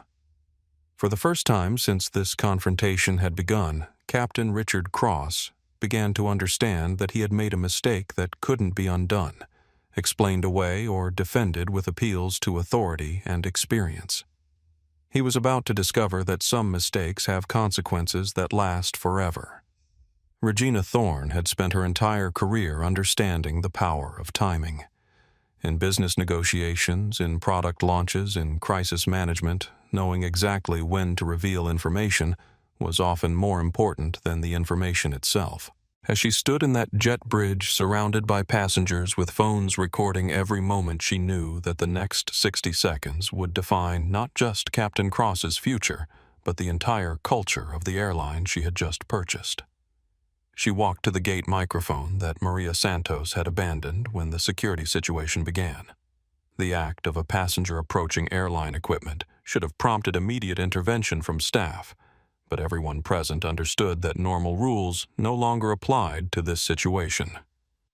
"Ladies and gentlemen," Regina said, her voice carrying clearly through the gate area and beyond, as Elena Rodriguez's live stream broadcast her words to over 100,000 viewers worldwide. "I apologize for the delay to Flight 847.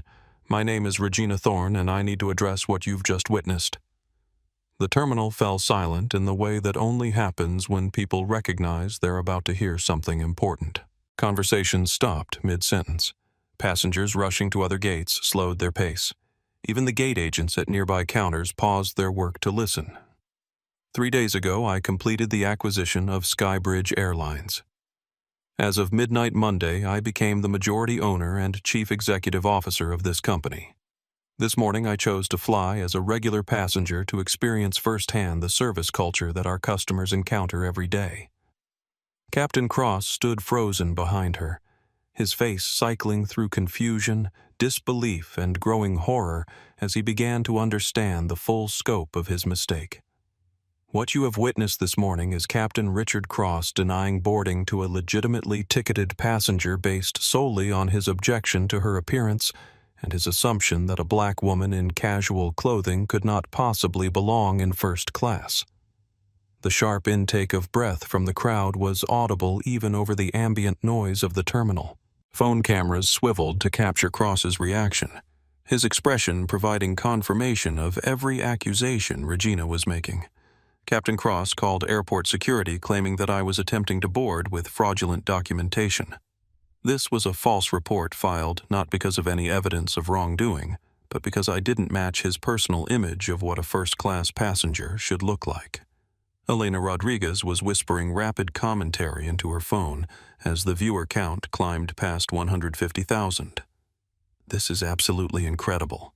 The CEO is explaining exactly what happened in real time with the pilot standing right there. He looks like he's about to faint." When flight attendant Jake Williams attempted to provide appropriate customer service by verifying my legitimate reservation, Captain Cross threatened his employment.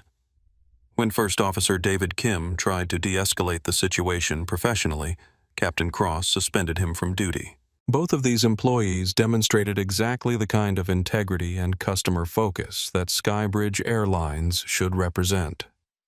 Regina's voice remained calm and measured, but everyone listening could hear the steel underneath her words. "I have spent the last 8 months conducting due diligence on this company, reviewing customer complaints, studying employee satisfaction surveys, and analyzing the cultural problems that have led to declining performance and customer defection. What I found in those reports I experienced firsthand this morning." She gestured toward Cross, who remained motionless, as if movement might somehow make the situation worse than it already was.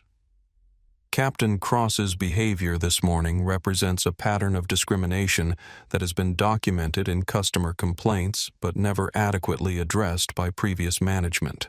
His personnel file shows 23 formal complaints over the past 3 years, all involving passengers of color, all dismissed as misunderstandings without proper investigation. The crowd began to murmur as people processed the implications of what they were hearing. This wasn't an isolated incident of poor customer service. It was evidence of ongoing discrimination that had been ignored. As CEO of Skybridge Airlines, I want to be absolutely clear about our company's values and policies going forward. Every passenger who purchases a ticket has the right to be treated with dignity and respect, regardless of their race, age, gender appearance, or any other characteristic that has nothing to do with their legitimate business with our airline. Regina turned to face Cross directly, her voice carrying the authority of someone delivering consequences that had already been decided. "Captain Cross, your employment with Skybridge Airlines is terminated effective immediately. Your actions this morning represent gross misconduct, violation of federal anti-discrimination laws, and filing of a false police report. These termination grounds will be reported to the Federal Aviation Administration as required by law." Cross finally found his voice, though it emerged as barely more than a whisper. "You can't do this. I have union protection. I have 25 years of service. You can't destroy my career because of one misunderstanding." Regina's expression didn't change. "Captain Cross, this wasn't a misunderstanding. A misunderstanding is accidentally giving someone the wrong information. What you did was deliberately discriminate against a paying customer based on racial profiling, then lie to federal authorities to justify your actions. The union contract doesn't protect employees who violate federal law." She turned back to the microphone, addressing the broader audience that included not just the passengers present, but the hundreds of thousands watching online. "To our customers, both those present today and those watching this unfold, you have my personal commitment that Skybridge Airlines will earn back your trust through actions, not just words. We will implement immediate changes to ensure that every passenger is treated with the respect they deserve. To our employees, if you witness discrimination, report it. If you experience pressure to ignore bias or suppress complaints, escalate it directly to my office. And if you choose to stand up for what's right, even when it's difficult, you will be supported and protected." The applause began slowly, with a few passengers clapping tentatively, then building as more people joined in. Within seconds, the entire gate area was erupting in applause that could be heard throughout the terminal. Elena Rodriguez was practically shouting into her phone to be heard over the noise.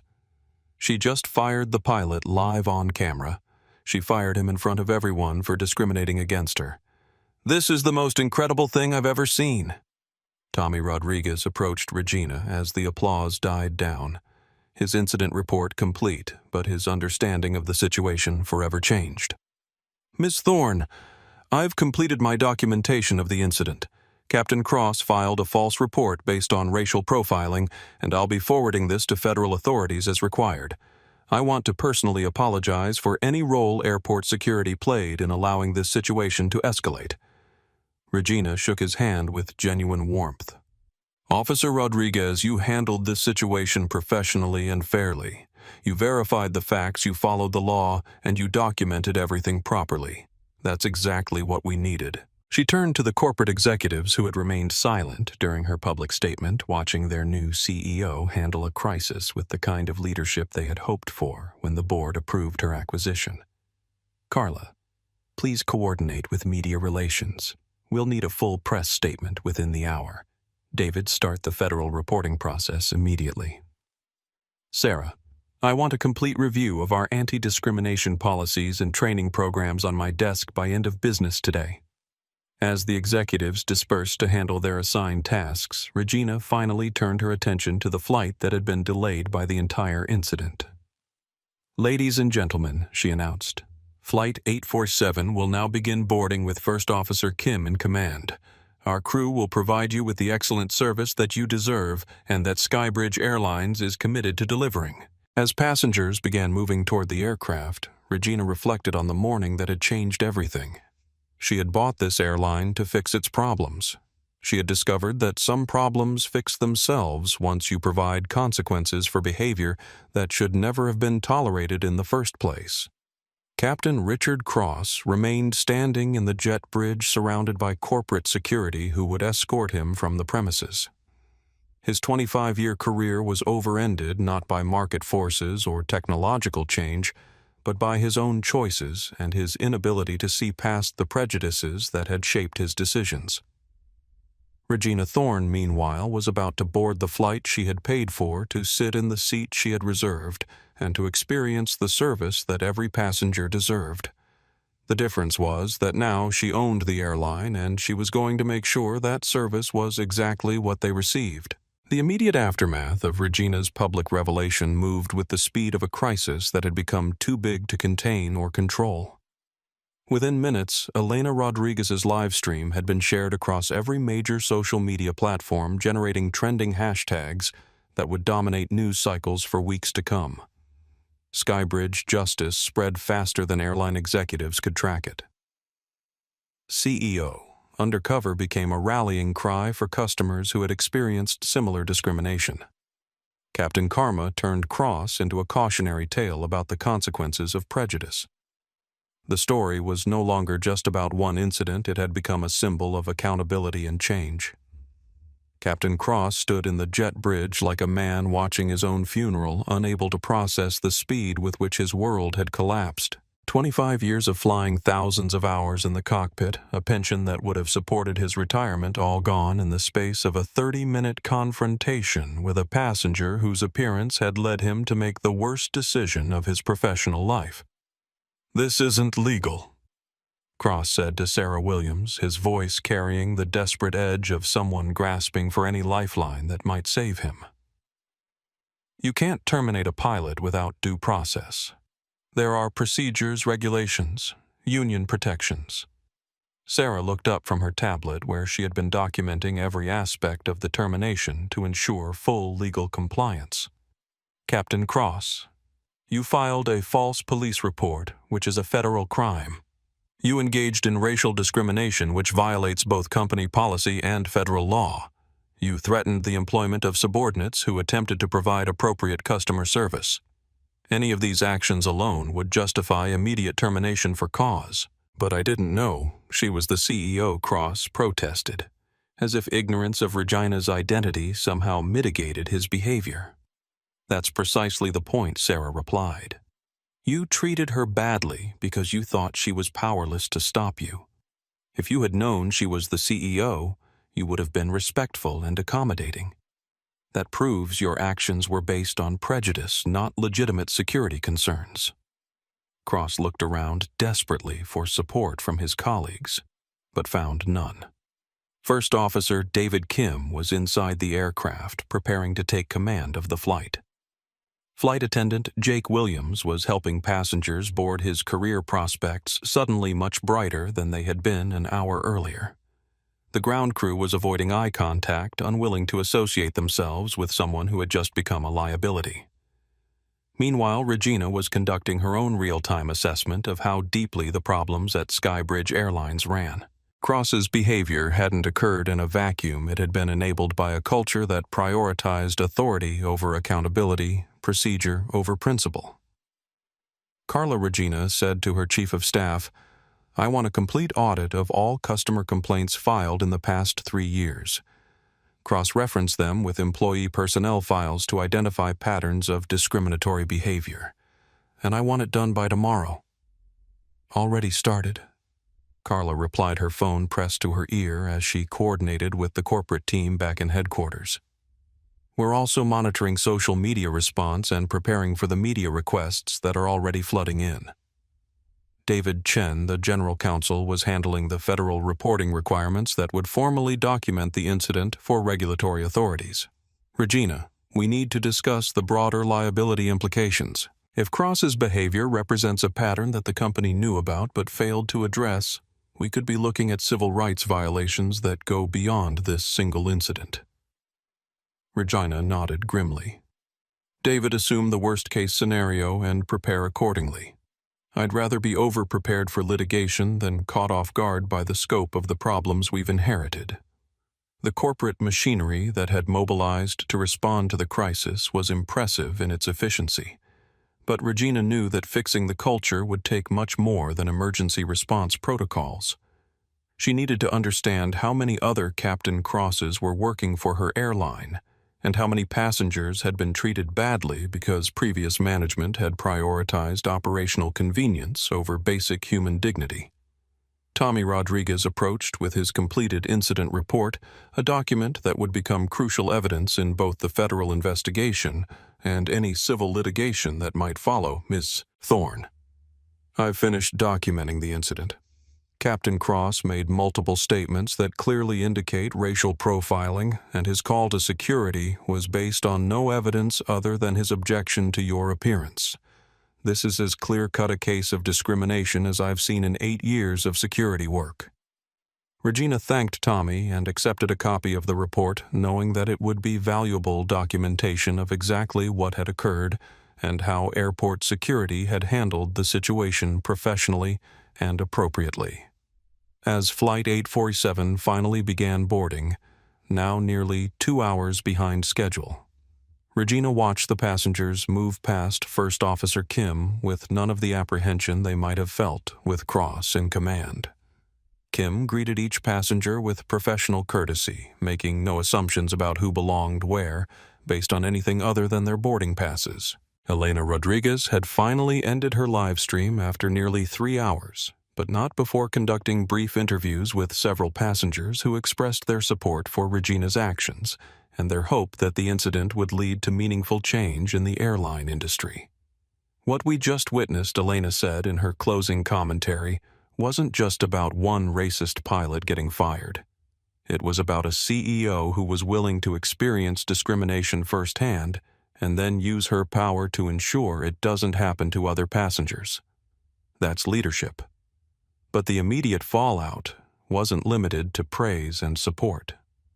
Within hours, Cross's union representative had arrived at the airport threatening legal action and claiming that the termination was hasty and excessive. Conservative media outlets were already framing the incident as political correctness gone too far and questioning whether Regina's response was proportionate to Cross's actions. Regina knew that the real test of her leadership wouldn't be measured in social media reactions or news coverage, but in whether she could transform the underlying culture that had made Cross's behavior possible in the first place. Sarah Regina said as the last passengers boarded the aircraft, "I want mandatory bias training for every employee who has customer contact, and I want it implemented starting next week, not next quarter." Regina Sarah replied, "That's going to be expensive and disruptive. We're talking about thousands of employees across multiple time zones." Sarah Regina said, looking out at the aircraft that would carry her to London, "Do you know what's more expensive than bias training federal discrimination lawsuits? Do you know what's more disruptive than employee education? Viral videos of our staff treating customers like criminals because they don't look the part." As Regina finally boarded Flight 847 in Seat 2A, the seat she had paid for and always had a right to occupy, she reflected on the morning that had changed everything. She had bought this airline to fix it, but she hadn't expected to discover the problem so quickly or so personally. Captain Cross was escorted from the premises by corporate security, his career in aviation over his reputation destroyed, his pension forfeited. He had made a choice based on prejudice and assumption, and now he would live with the consequences of that choice for the rest of his life. Regina Thorne settled into her first-class seat, finally able to experience the service she had paid for. But she wasn't thinking about the luxury accommodations or the premium amenities. She was thinking about the passengers who had been treated badly by employees like Cross, and about the changes she would implement to ensure it never happened again. The plane pushed back from the gate 47 minutes late, but Regina didn't mind the delay. Some lessons are worth the time it takes to learn them properly. As Flight 847 finally lifted off from Miami International Airport, Regina's phone buzzed with the preliminary results of the audit she had ordered. What Carla's team had uncovered in just 2 hours of database analysis confirmed Regina's worst fears about the scope of the cultural problems at Skybridge Airlines. Regina, Carla's voice came through clearly despite the aircraft noise you need to see these numbers immediately. Cross wasn't an outlier. He was part of a pattern. Regina put the call on speaker, not caring if other first-class passengers overheard. Transparency was going to be the foundation of the changes she was implementing, starting with her own communications. "Tell me," Regina said. "In the past 3 years, Skybridge has received over 400 complaints involving allegations of discrimination or bias. 92% of those complaints involved passengers of color. 68% involved gate agents or flight crews questioning whether passengers belonged in their ticketed class of service." Regina felt her jaw clench as the statistics painted a picture of institutional bias that went far beyond Captain Cross's individual prejudices. More concerning, Carla continued, is how those complaints were handled. 87% were classified as misunderstandings and closed without investigation. Only 13% resulted in any form of employee counseling or training. 0% resulted in disciplinary action. 0%. Regina repeated, her voice carrying clearly through the first-class cabin. 0. The previous management team had essentially created a system where discrimination complaints disappeared into a filing system designed to protect the company from liability rather than protect passengers from bias.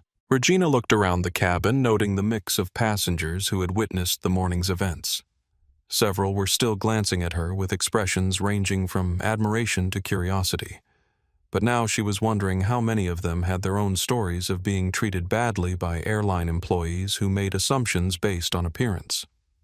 "Carla, I want you to contact every passenger who filed a discrimination complaint in the past 3 years. I want to personally apologize to each of them, and I want to offer them compensation for their experiences. Regina. That could be hundreds of thousands of dollars in settlements. Carla. Do you know what hundreds of discrimination lawsuits would cost us? Do you know what the damage to our reputation would be worth? This isn't about the money. This is about doing what's right." As Regina ended the call, Jake Williams approached with the professional courtesy that had impressed her during the morning's confrontation. "Miss Thorne," Jake said quietly, "I wanted to thank you for supporting my actions this morning, and I wanted you to know that what happened with Captain Cross wasn't an isolated incident." Regina gestured for Jake to sit in the empty seat beside her, recognizing that she was about to hear firsthand testimony about the culture she had inherited. "Tell me," Regina said. Jake looked around to ensure their conversation would remain private, then leaned forward with the urgency of someone who had been waiting years to share what he had witnessed. "Captain Cross has been profiling passengers for as long as I've been flying with him. It's always passengers of color, always first-class or business-class passengers who don't fit his image of what premium travelers should look like. He calls it maintaining standards, but everyone knows what it really is." "How many other captains behave this way?" Regina asked. "It's not just captains. Gate agents, flight attendants, even customer service representatives. There's a whole culture of making assumptions about who belongs where based on how they look. And when passengers complain, management tells us to document the incident and move on." Regina felt a familiar anger building, not the hot fury of personal insult, but the cold determination of someone who had just identified a problem that needed to be eliminated completely. "Jake, I want you to document everything you've witnessed. Names, dates, specific incidents. I want a complete picture of how this behavior has been normalized and enabled. Ms. Thorne, if I report on my colleagues, it could make my work environment very difficult."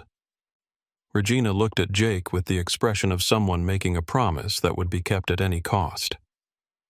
"Jake, your work environment is about to change dramatically. And anyone who makes it difficult for employees to report discrimination is going to find themselves looking for new jobs. I'm not interested in managing a company culture that tolerates bias. I'm interested in building a company culture that eliminates it. As the flight continued toward London, Regina spent the remainder of the journey conducting informal interviews with passengers, crew members, and anyone else willing to share their experiences with airline service. What she heard confirmed that the problems at Skybridge were deep widespread and had been ignored for so long that they had become part of the normal operating culture. By the time the aircraft began its descent into Heathrow, Regina had filled 12 pages of notes with specific incidents, policy failures, and cultural problems that needed immediate attention. She also had a list of employees like Jake Williams, who had tried to do the right thing within a system that didn't support or reward ethical behavior. But most importantly, she had a clear understanding of what needed to be changed and how quickly it needed to happen. The pattern that had been exposed wasn't just about Captain Cross making poor decisions. It was about an entire organizational culture that had normalized discrimination, created a system for the suppression of complaints, and created an environment where bias was not just tolerated, but actively protected. Regina had bought Skybridge Airlines to turn it around financially. Now she understood that financial success would be impossible without first transforming the fundamental values and behaviors that shaped how the company treated its customers. The real work was about to begin. By the time Flight 847 touched down at London Heathrow, 7 hours after its delayed departure from Miami, Regina Thorne's phone contained 47 missed calls, 212 text messages, and enough voicemails to fill several hours. The story had gone global, with news outlets from CNN to BBC to Al Jazeera covering what media were calling the most public firing in corporate history. But Regina wasn't interested in media coverage. She was interested in results. Her first call from the Heathrow terminal was to David Chen, who had remained in Miami to handle the immediate legal and regulatory requirements that followed Cross's termination. David, what's the status on federal reporting? Filed with the FAA, filed with the Department of Transportation, filed with the Equal Employment Opportunity Commission, David replied. Cross's pilot's license is under investigation, and the DOT has opened a formal inquiry into company practices. We're also dealing with media requests from every major news outlet in North America. Good. What's the status on Cross himself? He retained a lawyer who's threatening wrongful termination lawsuits, but it's mostly posturing. The video evidence is overwhelming, and his own statements to security create multiple grounds for termination with cause. His union rep is making noise, but even they can't defend racial profiling. Regina nodded with satisfaction. Swift justice required thorough documentation, and David's team had provided exactly that. What about the broader investigation? Regina asked. That's where it gets interesting, David said. Once we started pulling complaint records and cross-referencing them with employee files, we found patterns that go beyond individual bad actors. This looks like a cultural problem that was created and maintained by management policies. Regina felt her resolve strengthen. Individual prejudice was bad enough, but institutional discrimination was unforgivable. David, I want termination proceedings started immediately for any supervisor who suppressed discrimination complaints. I want every employee who was disciplined for reporting bias to be reinstated with full back pay, and I want a new complaint system that reports directly to my office, not through the management chain that was covering this up. As Regina made her way through Heathrow Airport, she noticed something that would have been invisible to her before the morning's events. The way airline staff interacted with passengers varied dramatically based on appearance, age, and perceived status. The polite efficiency shown to business travelers disappeared when dealing with families with young children, elderly passengers who moved slowly, or people whose clothes suggested they weren't frequent flyers. It wasn't unique to Skybridge. It was an industry-wide problem that most people had learned to accept as normal. But Regina was no longer interested in accepting anything as normal that shouldn't be acceptable in the first place. Her second call was to Sarah Williams in Human Resources. "Sarah, I want immediate suspension, pending investigation for every employee mentioned in Jake Williams's report. I want interviews conducted with every passenger who filed a discrimination complaint in the past 3 years. And I want a new employee handbook that makes it crystal clear that bias and discrimination are grounds for immediate termination." Regina, that's going to be a massive undertaking. We're talking about potentially hundreds of employees across dozens of locations. Sarah, we're talking about hundreds of passengers who were treated badly by our employees and thousands of potential customers who won't fly with us because they've heard stories about how we treat people. The undertaking is necessary. By the time Regina reached her London hotel, the termination of Captain Cross had been formalized and documented. His security clearances had been revoked. His access to company systems had been terminated. His personal effects had been collected from his crew locker. His 25-year career with Skybridge Airlines was officially over. But Regina knew that firing Cross was only the first step in a much larger transformation. Real change would require examining and restructuring every policy procedure and cultural norm that had made his behavior possible. Her third call was to the entire Skybridge Airlines Board of Directors gathered in emergency session to address the crisis that was dominating business news coverage. "Ladies and gentlemen," Regina said, her voice carrying clearly through the conference call, "today's incident has given us an opportunity to address cultural problems that have been damaging our brand and driving away customers for years. I'm proposing immediate implementation of comprehensive reforms." Board Chair Margaret Thompson spoke first.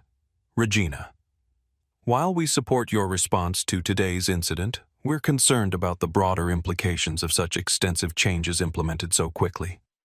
"Margaret, let me be very clear about the implications we should be concerned about," Regina replied.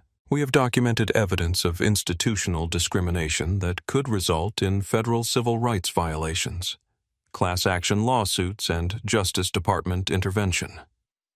The choice isn't between change and stability, it's between controlled change and court-ordered change." The board discussion continued for 45 minutes, but the outcome was never in doubt.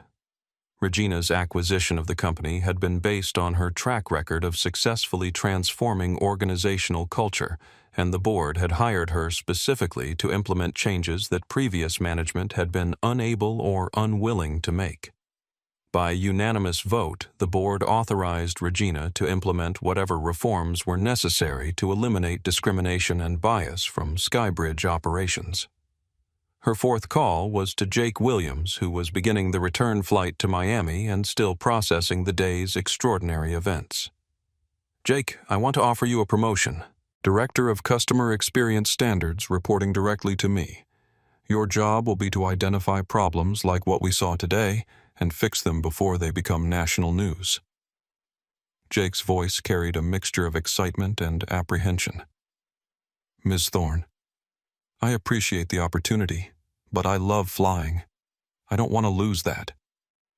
"Jake, you'll still fly, but now you'll fly as my personal representative, experiencing our service from the passenger perspective and ensuring that every customer receives the respect they deserve.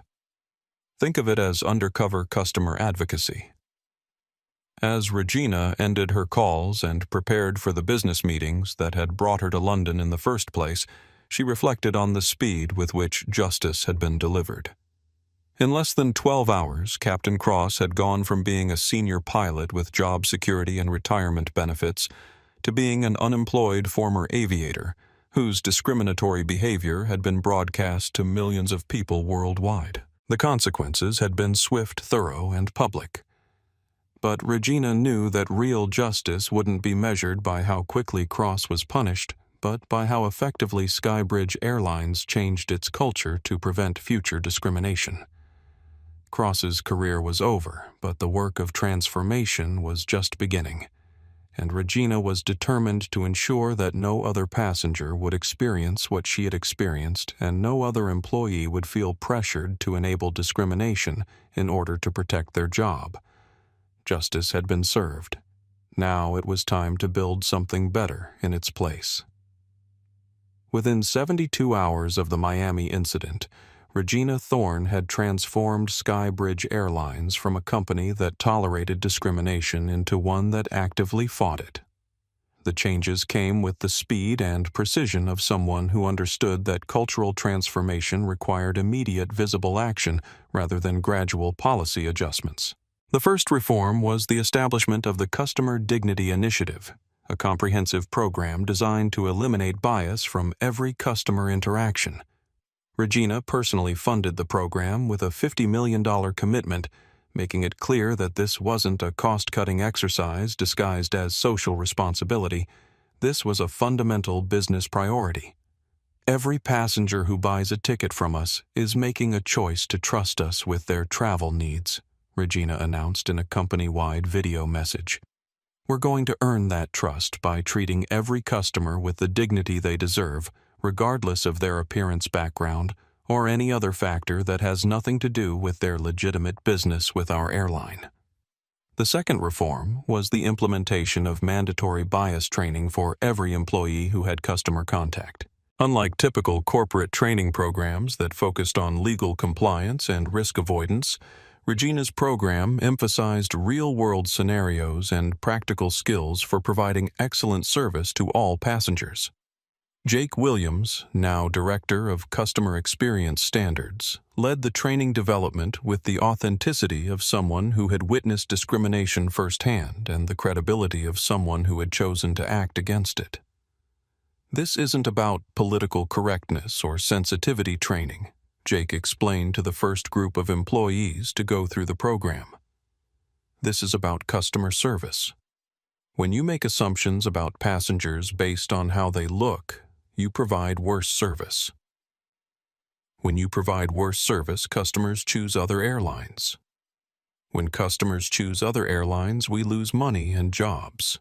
The training included video testimonials from passengers who had been discriminated against role-playing exercises that helped employees recognize their own unconscious biases and clear guidelines for providing consistent professional service, regardless of customer characteristics.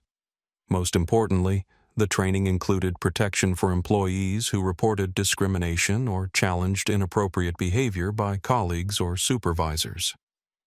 If you see bias, report it, Regina emphasized in every training session she attended. If you experience retaliation for reporting bias, escalate it directly to my office. And if you choose to stand up for what's right, even when it's difficult, you will be supported and protected. The third reform was the establishment of customer advocacy positions at every major airport staffed by employees whose job was to identify and address service problems before they escalated into incidents like the one with Captain Cross.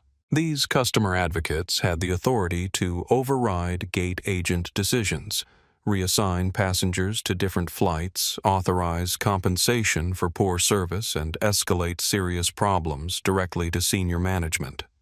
They wore distinctive uniforms that made them easily identifiable to passengers and carried tablets that gave them real-time access to customer histories and complaint records.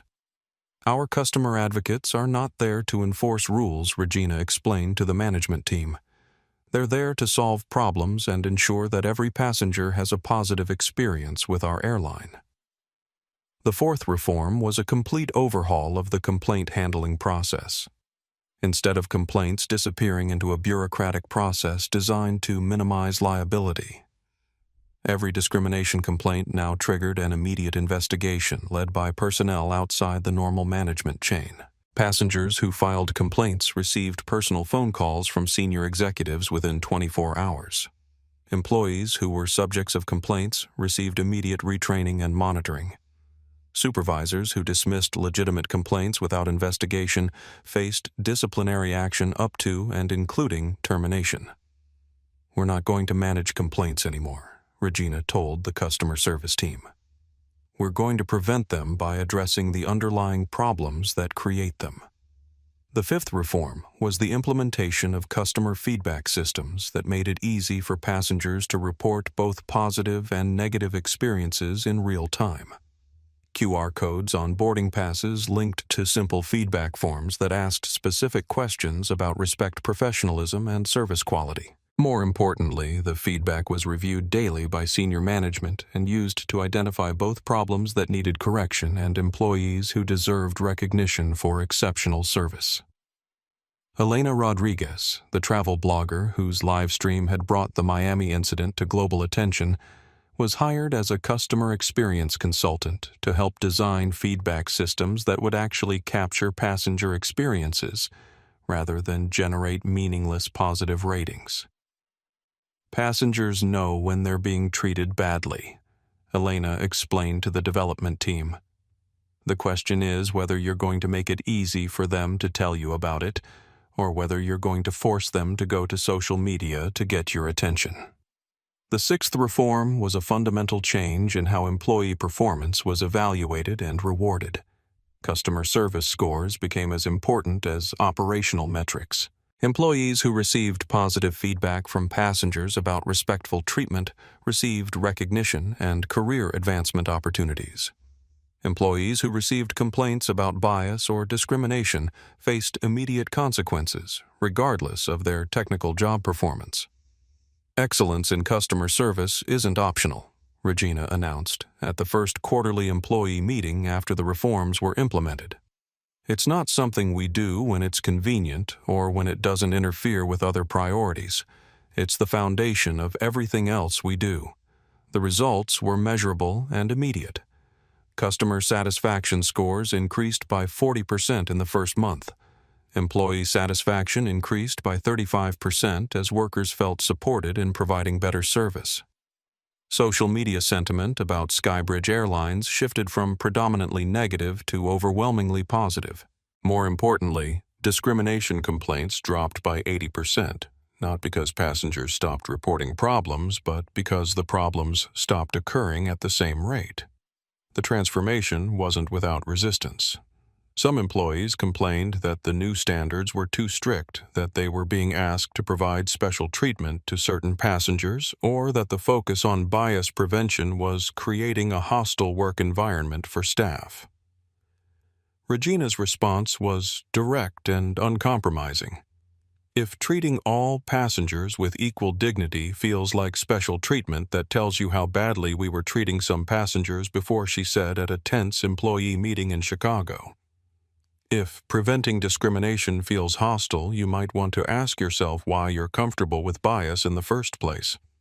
Several employees resigned rather than adapt to the new culture, and Regina made no effort to retain them. We're not trying to change people's personal beliefs, she explained to the management team.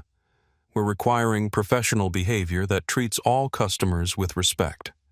If someone can't meet that standard, they're not a good fit for our company. By the 6-month anniversary of the Miami incident, Skybridge Airlines had become a case study in rapid cultural transformation.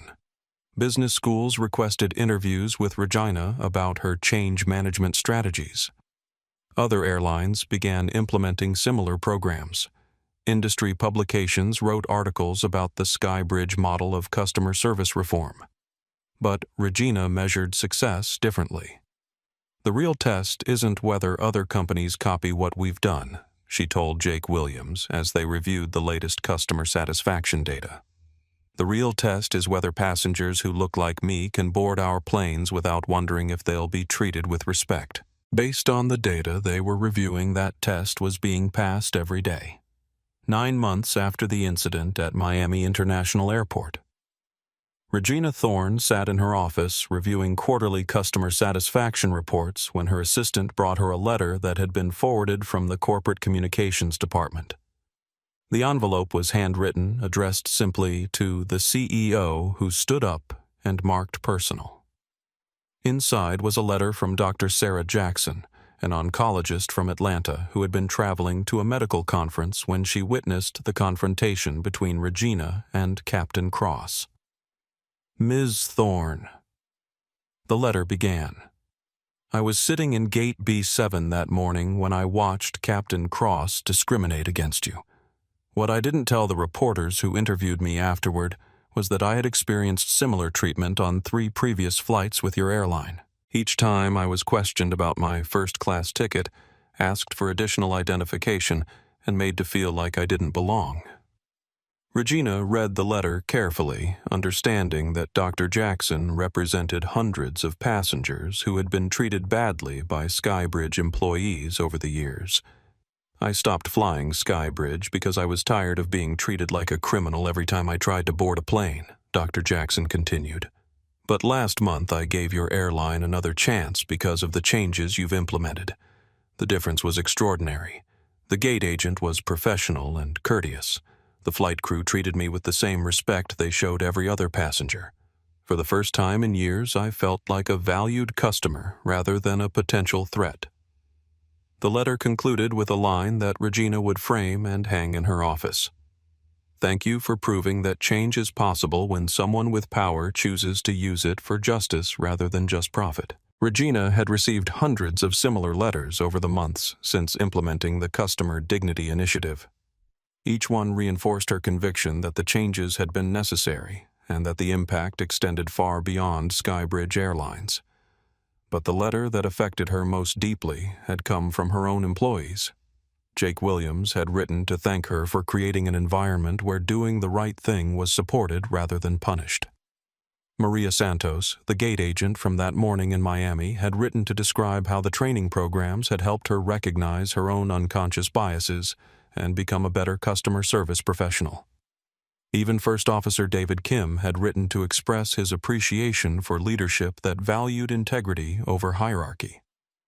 The personal impact of the transformation wasn't limited to warm letters and positive feedback. Regina's own understanding of leadership had evolved through the process of changing Skybridge's culture. I used to think that good leadership meant having the right vision and the ability to execute it, Regina reflected during an interview with Harvard Business Review. But I learned that good leadership sometimes means being willing to experience problems personally, rather than just reading about them in reports. The interview had been one of dozens, as Regina became a sought-after speaker on corporate transformation, bias prevention, and ethical leadership. But she remained focused on the operational details of running an airline rather than the celebrity aspects of her public profile. The most important metric isn't how many speaking invitations I receive, Regina told Jake during one of their weekly review meetings. It's how many passengers can fly with us without wondering if they'll be treated fairly. That metric had improved dramatically. Customer satisfaction scores had reached industry-leading levels. Employee retention had increased as workers felt proud of the company they represented. Revenue had grown as positive word of mouth attracted passengers who had previously chosen other airlines. Most importantly, discrimination complaints had become rare enough that each one received personal attention from Regina herself. The personal cost of the transformation had been significant as well. Regina had invested not just money, but enormous amounts of time and emotional energy into changing the culture of Skybridge Airlines. She had attended hundreds of training sessions, reviewed thousands of customer feedback forms, and personally responded to every discrimination complaint filed with the company. Some days I feel like I'm running an airline, Regina confided to her board chair, Margaret Thompson, during a quarterly review. Other days I feel like I'm running a social justice organization that happens to operate planes. Regina, Margaret replied, you're running a business that proves those two things don't have to be mutually exclusive. The conversation had taken place at 35,000 feet as the board was flying to a conference on corporate responsibility. Regina made a point of taking commercial flights whenever possible, usually on Skybridge aircraft, to experience the service that customers received. On this particular flight, Regina noticed that the flight crew treated every passenger with professional courtesy, regardless of age, race, appearance, or class of service. The gate agents had been efficient and respectful. The customer service representatives had solved problems quickly and fairly. It was the kind of experience that should have been normal all along, but Regina understood that making it normal had required extraordinary effort and unwavering commitment to change. As the plane descended toward their destination, Regina reflected on the morning that had changed everything. She had bought Skybridge Airlines as a business investment and discovered that the most important changes couldn't be measured in quarterly earnings reports. The morning Captain Cross discriminated against me was the worst customer service experience I've ever had, Regina told Margaret as they prepared to disembark. It was also the most valuable because it showed me exactly what needed to be fixed. Margaret smiled. And now Regina looked around the cabin at passengers gathering their belongings, many of whom were Black, Hispanic, Asian, elderly, young, casually dressed, and would have been potential targets for discrimination under the old Skybridge culture. Now Regina said, "I see an airline where every passenger can fly with dignity. That's worth more than any acquisition I've ever made." As Regina and Margaret left the aircraft, they were approached by a young black woman in casual clothes who looked remarkably similar to how Regina had looked on that morning in Miami. "Excuse me," the young woman said nervously. "Are you Regina Thorne?" Regina nodded, wondering if she was about to hear another discrimination story or a complaint about service. "I just wanted to thank you," the young woman said. "I'm a graduate student and I fly to conferences about 4 times a year. I used to dread flying because I never knew if I'd be treated like I belonged or like I was trying to scam my way into accommodations I couldn't afford. This was the first flight where I felt completely comfortable from check-in to arrival." Regina shook the young woman's hand and realized that this was what real success looked like.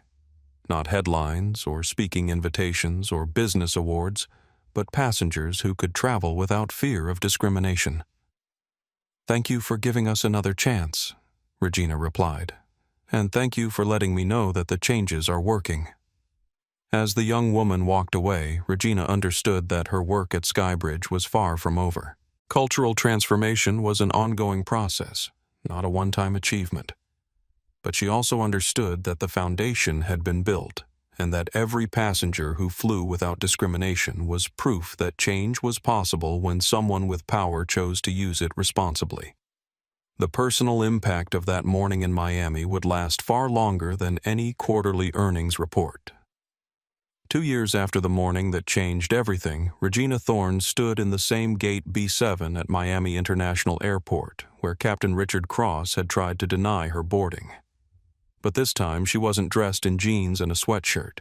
She was wearing a business suit and standing before an audience of airline executives, civil rights leaders, and media representatives for the announcement of the Skybridge Customer Dignity Initiative's national expansion. 2 years ago, I experienced discrimination that should never happen to any passenger," Regina said, her voice carrying clearly through the crowded gate area. "Today, I'm announcing that what we've learned at Skybridge will be shared freely with any airline committed to eliminating bias from air travel." The industry transformation had exceeded even Regina's ambitious goals. Skybridge Airlines had become the most respected carrier in North America, with customer satisfaction scores that set new industry standards. More importantly, the changes had rippled throughout the aviation industry as other airlines implemented similar programs to avoid becoming the next viral discrimination story.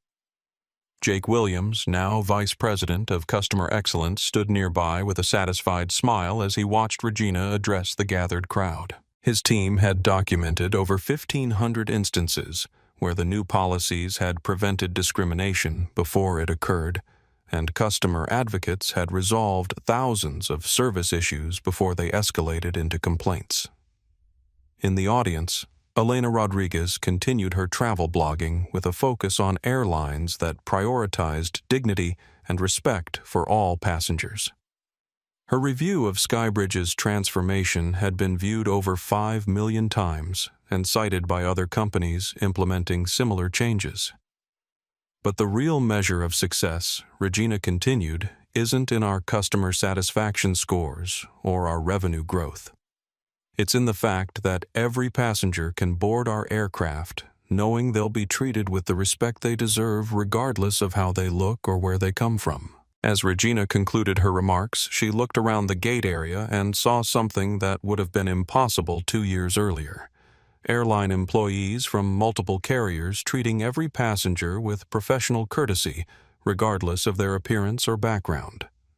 The changes at Skybridge had created industry-wide pressure to eliminate discrimination, and the results were visible everywhere. After the media interviews and executive meetings that followed her announcement, Regina found herself alone in the same spot where Captain Cross had blocked her path and demanded that she prove she belonged in first class. She pulled out her phone and typed a simple message that she posted to her social media accounts. Respect isn't earned by the ticket you buy or the clothes you wear. It's a human right that should never require an upgrade. Today, millions of passengers can fly with dignity because one person chose to stand up when it mattered. The next time someone underestimates you based on how you look, remember they might be talking to their next boss. The post would be shared over 2 million times, but Regina was already thinking about the next challenge. Because real leadership isn't about solving problems, once it's about creating cultures where those problems can't happen again. And every passenger who flew safely, comfortably, and respectfully was proof that change is always possible when someone with power chooses to use it for justice. If you believe that every person deserves to be treated with dignity and respect, share this story. Hit that subscribe button and let us know in the comments about a time when someone underestimated you and how you proved them wrong. Because sometimes the person you're dismissing is exactly the person who has the power to change everything. And remember, respect is never an upgrade, it's standard service. If this story inspired you to stand up for what's right, smash that like button. Share it with someone who needs to hear that justice isn't just possible, it's inevitable when good people refuse to stay silent. Thanks for watching, and remember, be careful who you step on because they might be the one holding the ladder. Subscribe for more incredible stories of justice, karma, and the power of standing up for what's right.